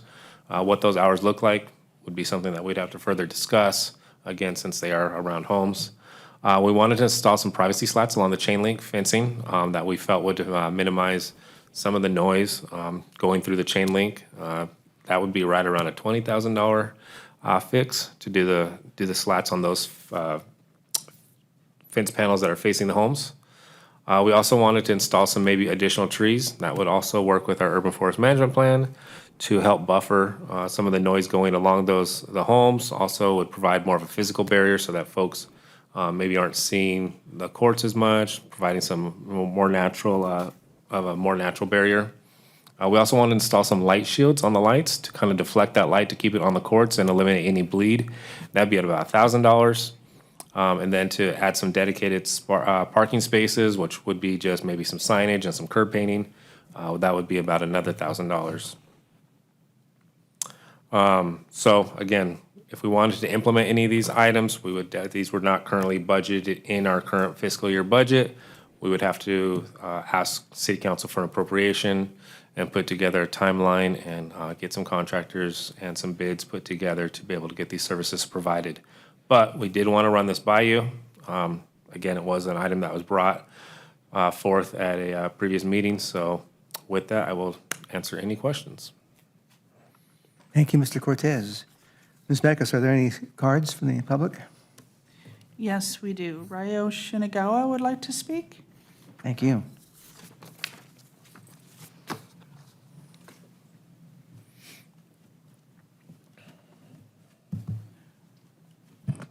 Hello. My name is Ryo Shinagawa, a resident of Corona, USA Pickleball Ambassador. And I understand that the neighborhood is, we're having some sound mitigation. And I appreciate what your report is and what you're looking into. But if we could cut down the noise, I would suggest a few things, like a sound barrier, a panel that will reduce the sound by, they say, 25 decibels. I don't know if the plastic slats that go in the fence will stop the noise. Or even the trees, if you're planting trees on the Mesquite side of the street, you're blocking, let's say, the residents' view to the mountains. You may block their view to the courts, but I'm sure they purchased their property for prime view lots. So you could look into that. And if you were looking to take the noise totally away, how about if we could get us into like an indoor, like into the gymnasium? Or if that's not possible, can we revisit the city park proposal for pickleball courts there? If we have at least 12 pickleball courts at the city park, you would have 6th Street. The traffic noise will buffer that. There are some industries there. It's not too many residents. Now, if you were 250 to 500 feet away from residents, that noise will dissipate. So that's another reason to look at City Park, if you can. I don't know that if it's finally, approved what they're going to do with the City Park, but I would like to see if you could look into that. All right, thank you. Thank you, Rio. Anyone else? Chelsea Montgomery would like to speak. Thank you.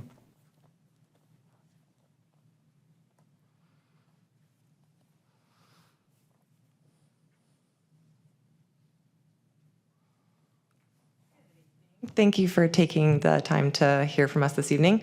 My name is Chelsea, and I live right down the street from the pickleball courts. I'm also on our HOA board, so it's something that we've been discussing with residents along with living through it.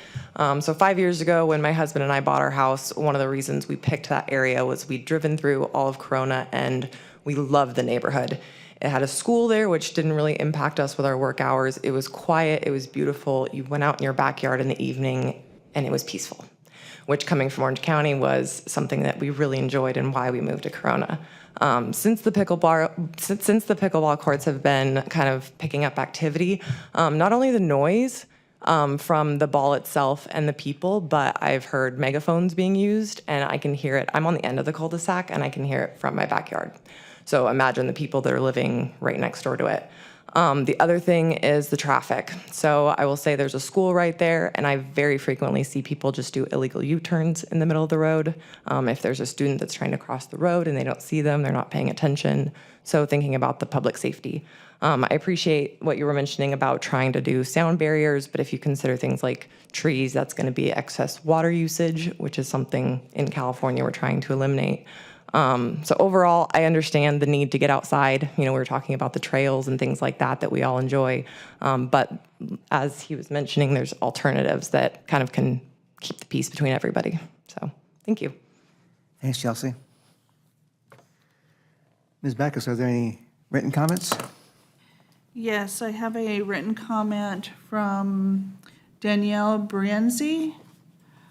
She had a complaint about the noise. It's constantly every night and all day.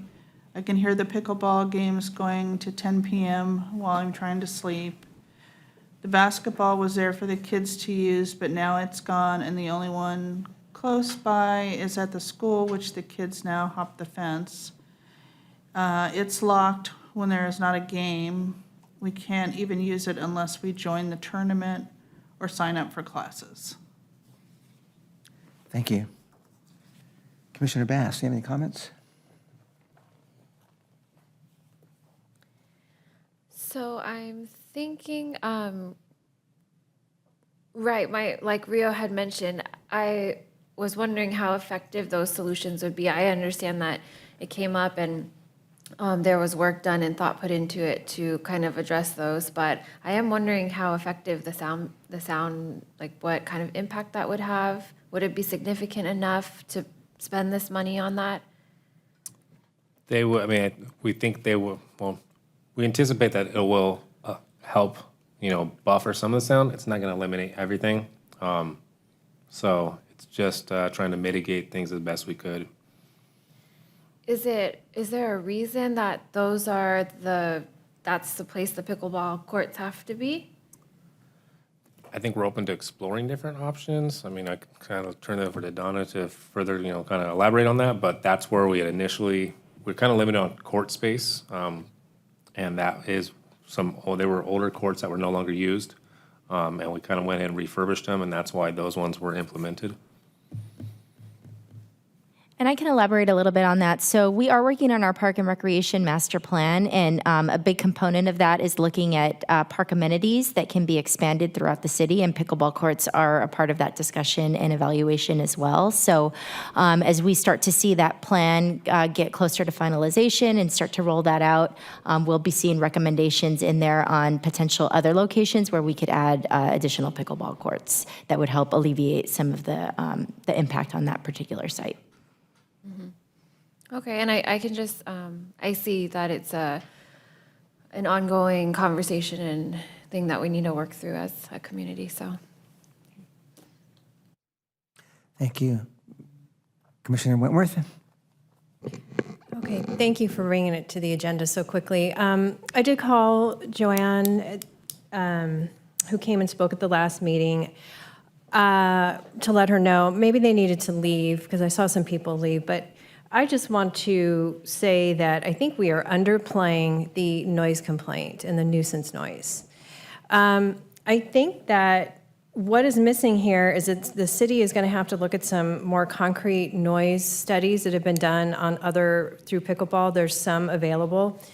Pickleball noise from the plastic paddle and the plastic ball is so much considerably louder than any other sport like tennis or basketball.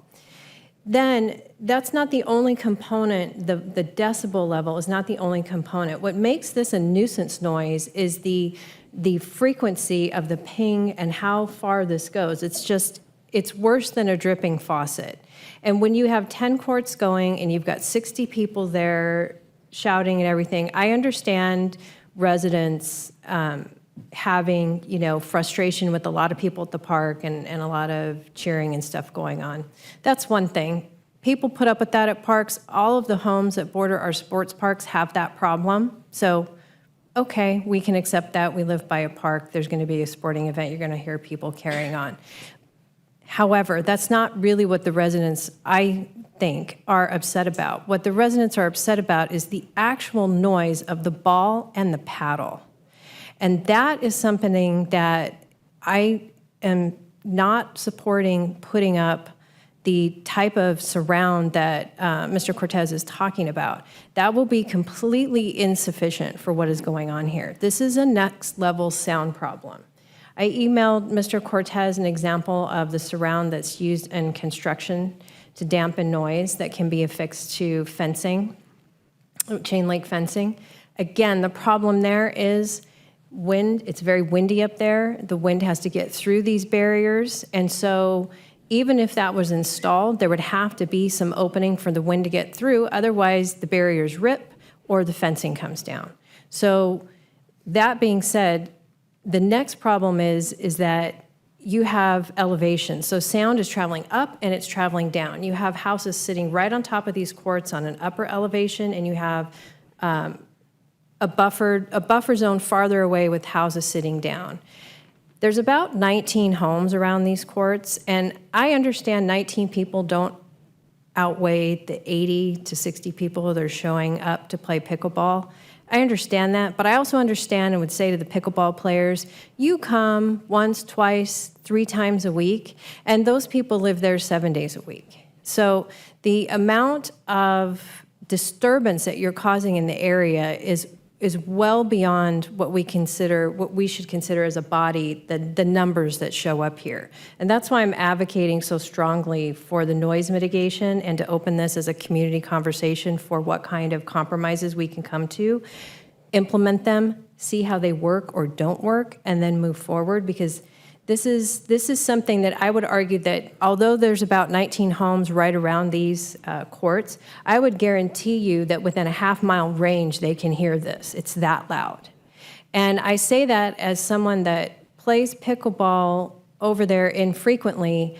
I play maybe once every 3 months with you guys, but I'm there twice a week playing something different with a tennis racket and a foam ball that makes no noise. And I'm there pretty frequently. And the noise is beyond. So it's something that if the commission has not gone over there when these players are here at a level of 50 people, you cannot appreciate. You have to be there to appreciate it. So my recommendation is that we don't go after that kind of siting around, that we come up with different ideas. My next recommendation is going to be that we immediately implement shorter pickleball hours. As unpopular as that will be with the pickleball players, I honestly think that they should not be starting before 9 a.m. and they should be finishing at 8 p.m. And that is because of the fact that there is no way to buffer between these homes and this pickleball facility that we've kind of experimented with. And when we were being pressured to put in the pickleball courts, sound was not something that was highly thought of when cities were putting these in. So this is kind of one of those unintended consequences. I really want to see signage go up immediately on pickleball hours, and I would like to see the park rangers seriously enforce that.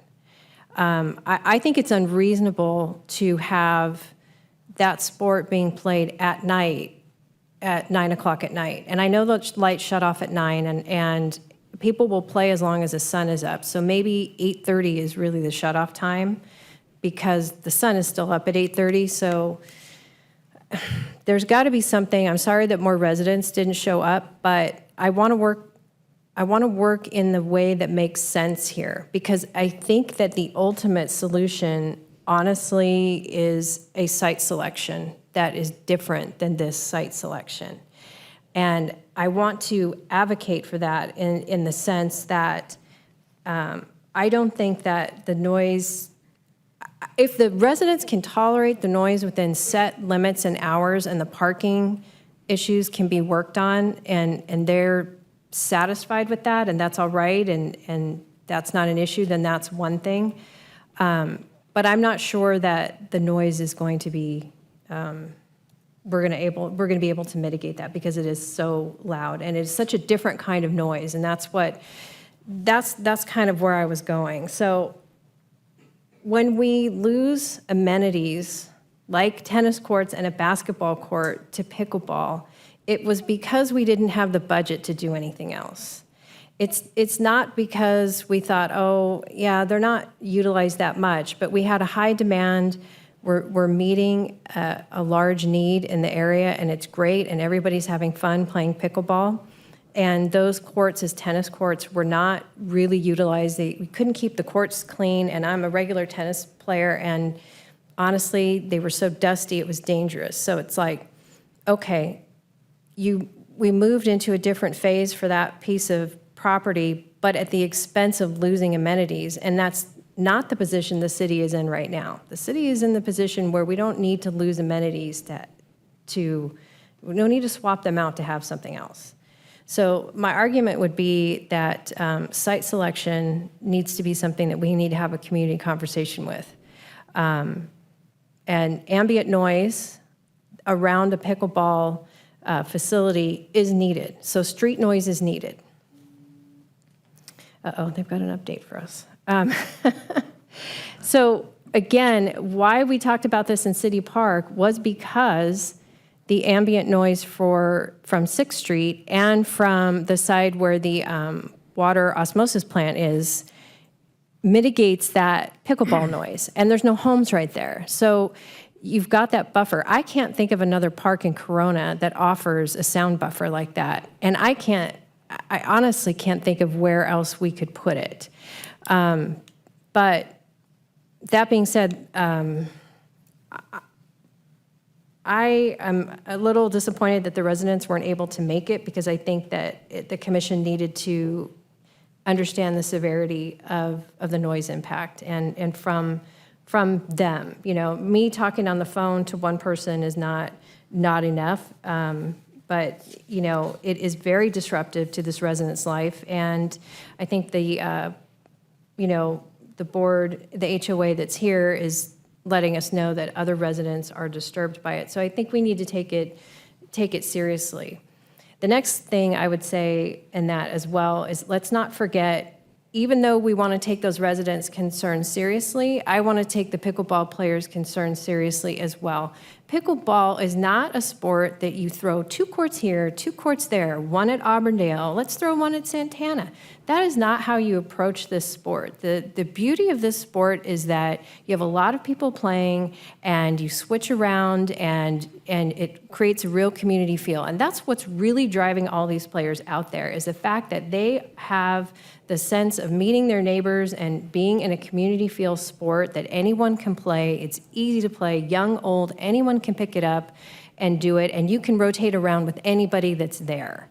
And to think that we can treat pickleball like we'll just put 1 court here, 1 court there like we do with tennis is not sufficient, which is another reason I wanted to just strongly advocate that we take all these things in mind and take the competing interests of both and work towards a compromise that it either works or it doesn't. We find out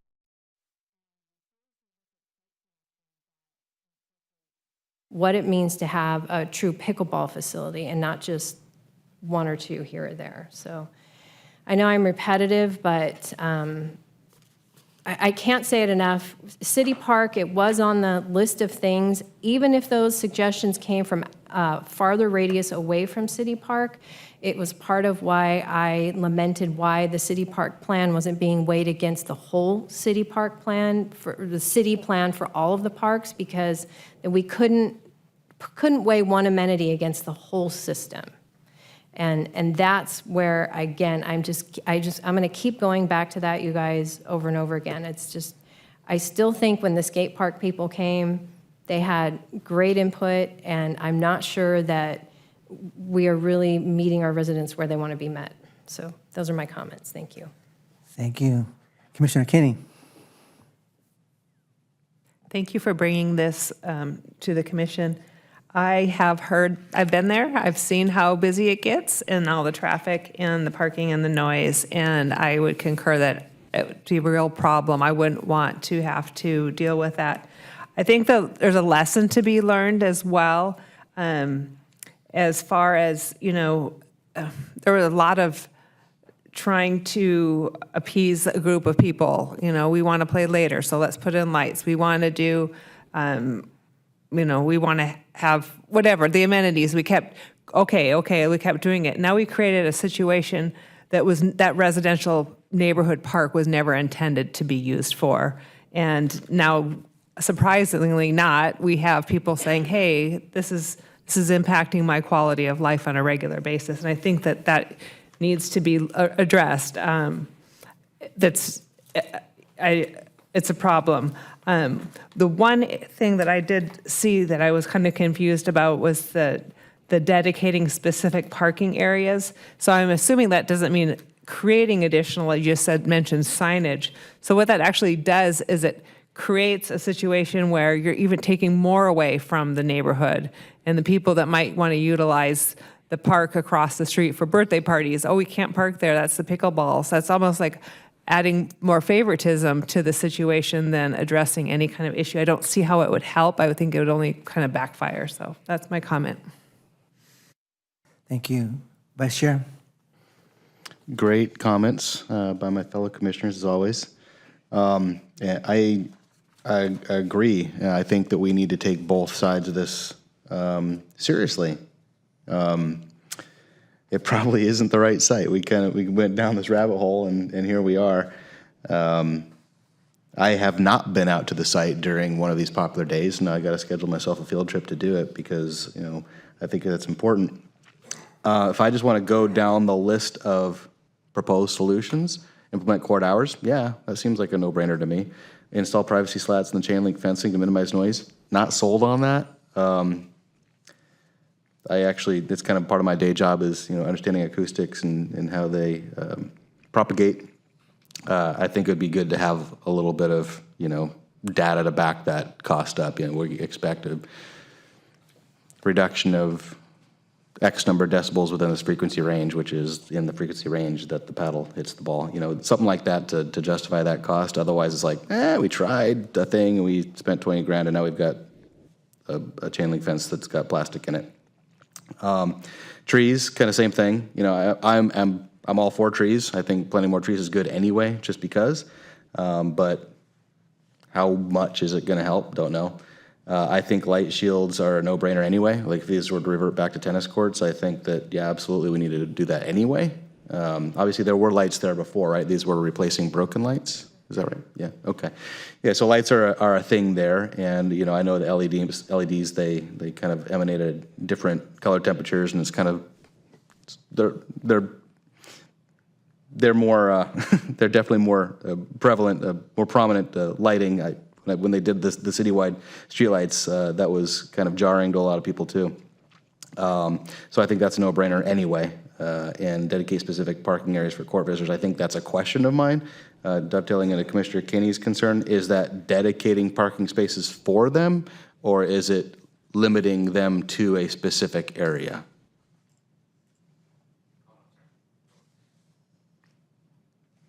That was a question. Yeah. So about the parking? Yeah. So I think the intent was to create, maybe not have dedicated parking, as Commissioner Kenny said, but just to more identify where you can park and not say, try and take away from everybody. I just want to keep them out from I don't want somebody having to come out in front of their front yard and they got 10 cars parked in their front yard or on a more residential street versus border. So trying to keep the parking within the park area. Gotcha. Well, I think that would be okay. I think that the bigger core concern is this the right place for this activity? But yeah, to Commissioner Wentworth's point, I have done a few pickleball tournaments elsewhere, as part of work activities and stuff, and they are tournaments, right? You need multiple courts to do the activity. There is some passive use. I'm sure you could just go to pick up a game at a court or something, but yeah, folks are looking to do the round robin thing. So, maybe that's a bigger discussion where we can cite this elsewhere. Think of like a dog park. Would we put a dog park right here? Probably not, right? Same reasons. Yeah, I think it's a bigger conversation. Thank you. And it's grown. I mean, from when we started, we had, I think 3 or 4 courts to now we're out at 10 and, we're obviously getting a bigger turnout. Which is awesome. Yeah. Right? It's like, this is awesome, but, it's really a double-edged sword here. Thank you. Thank you, Vice Chair. I took a look at the agenda this weekend and through today, really, and did some background study. And I'm a landscape architect that designs parks professionally. And I used to live up Misty Mountain, so I'm an old neighbor of yours without knowing you personally. So we moved there away from there 2 years ago, so I really haven't heard the sound. But we're doing a lot of pickleball courts in every city across the United States professionally. So a lot of the parks are placing those pickleball courts in areas that are flatter and do not have houses within, actually this one here is within 60 feet from the playable surface of the court to their fence line at the back. And at the northerly end of the courts, that's like 123 feet to their back wall there. So they're well within a no-play zone type of thing. Secondly, I'm a big proponent of, again, community outreach. And whenever we don't do that, we need to step back a little bit and examine what we're doing and what we're not doing. As a designer, we're always constantly going through outreach constantly. So my thought is that didn't happen here. Otherwise, the community would have risen up and vocalized their concerns about pickleball in this area. And thirdly, the use or non-use of shields is okay, but before that time, have we done anything to do with photometrics? If not, we need to do a study of that to see how the lights you have there now, how it's spilling out into the backyards. Because last night the lady talked about how she has to close the curtains constantly at night because she works in Orange County and she can't sleep because it's too bright. It's like being in the sunshine 24/7, like you live in Alaska, I guess. So we need to do photometrics, a decibel study, see how that works out for or against you. The slats we talked about, another one that I researched today talked about you're losing 10 or 12 decibels from already, it's already 80 decibels. 85 is like a train wreck going on. So it just kind of drives you crazy. So if you lose at least 12 decibels from that 85 or 80, you're getting something more reasonable. And trees, I'm thinking we're using some evergreen trees versus deciduous. Yeah. So, and then how thick it has to be. I mean, you're talking, again, the fence line to the fence is 60 feet. You might get some other trees that undulate across the slope, on the back of the wall. Again, I think more outreach needs to happen within the idea of all of our parks, really.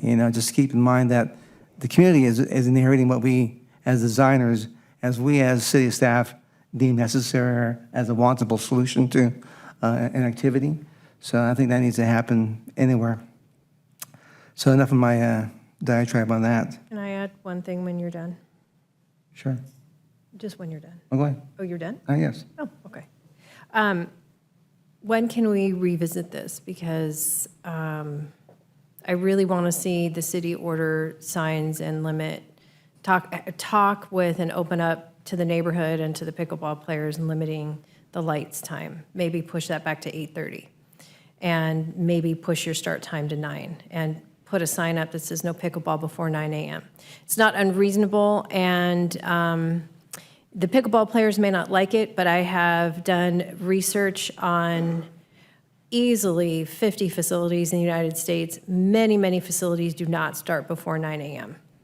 And I would assume it's that same problem with noise mitigation. So there's some studies on that I have in resources about the difference between the decibels between pickleball and, let's just say, the closest sport is tennis. And tennis doesn't even come close to the amount of decibels that pickleball is putting out there. So the trees are there for the lighting. I don't believe the trees are there for sound mitigation. That won't do a dang thing for sound mitigation. So I think the trees are there for lighting, and the lights are shutting off at 9 o'clock. The residents are saying they're definitely off at 9 o'clock. So residents saying the lights are on all night long, that simply is not true. They are shutting off at 9, and I expect that the residents will let the city know if there's some problem with the timer, that's not happening.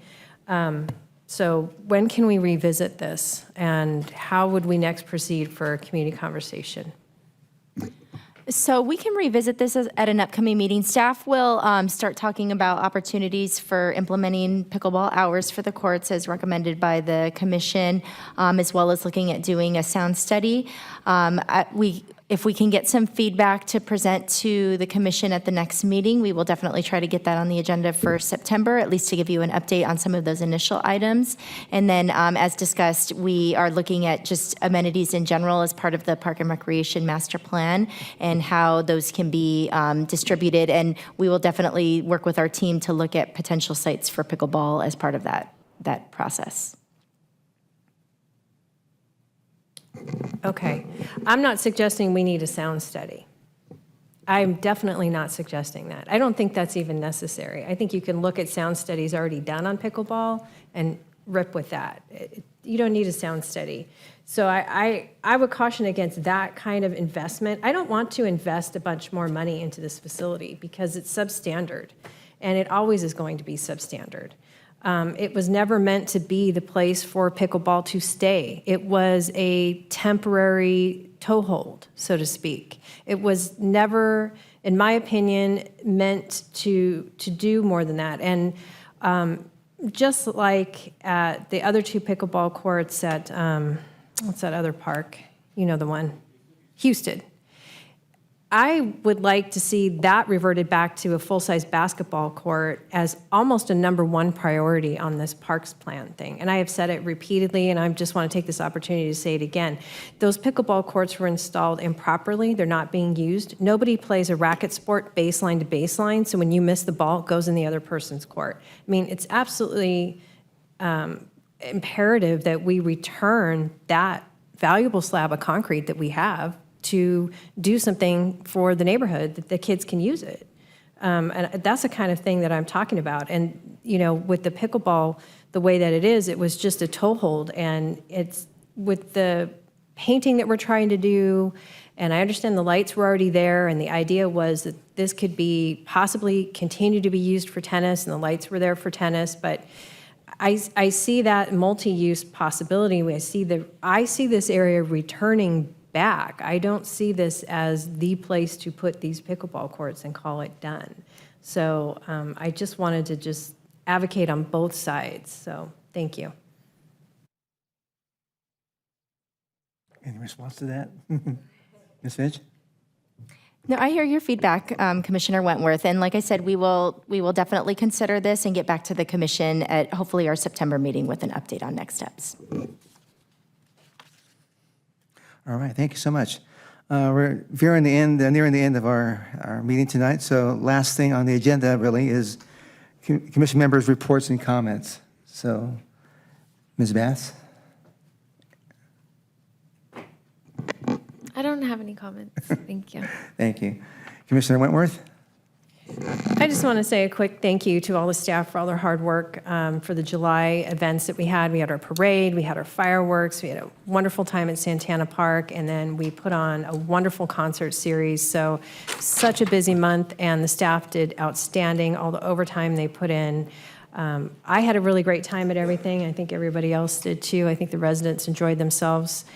You guys continue to put on great programming for the summer for the families. And a shout out to increased swimming lessons. I mean, this summer is really burgeoning with activity, so I think that's great. The summer camp this year was phenomenal. They had tons of participation from the kids, and they hired more staff, and now they're moving back into the kids programming, and they're just improving that as that goes on for the after-school programming. So it's really exciting to see, and I'll just leave my comments there. I could say more, but in the interest of time, we'll call it. Thank you. Ms. Kinney? No comments tonight. Vice Chair? Everything that was said, and I would also like to especially thank the members of the community who took the time out to speak tonight. Thank you. Thank you. And real quickly, I'll close it real quickly. The parade was fantastic. Fireworks were on target. July 29th, Ms. Bass and I went to Barbers and Backpacks, and it was put on by Dominic Veretti, a past commissioner. Did a great job just reaching out to the community, people who don't have a nickel in their pocket, and they get free haircuts, free backpacks, free pencils, free paper, and a good pat on the back and say, you're worth something, young man, young lady. So they did a great job on that one. July was filled with art colony and art association, art shops and receptions throughout town. I mean, it's wonderful to see kids painting purposely, and making a name for themselves and a future career for themselves too, and adults also. So that was great. Looking forward to the August cleanup that Moses talked about earlier. And high school football is here in town. August 18th, first game of the season. 2 good teams. So I won't say their names, but they know who they are. And looking forward to that.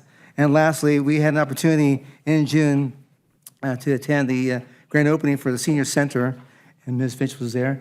And it was a great event. And from that sprang some ideas of the mural that could happen eventually here on one of their walls in the community room where they eat dinner. So the senior people who go there on a daily basis will be involved in the whole process of designing what they want to see. And it's going to be based upon nature, something bright, and be kind of nice to see that happen. You see involvement in the older people. That's me, 68 years old. So anyway, thank you very much for tonight. I'd like to adjourn the meeting tonight at 8:26. Thank you very much. See you in September.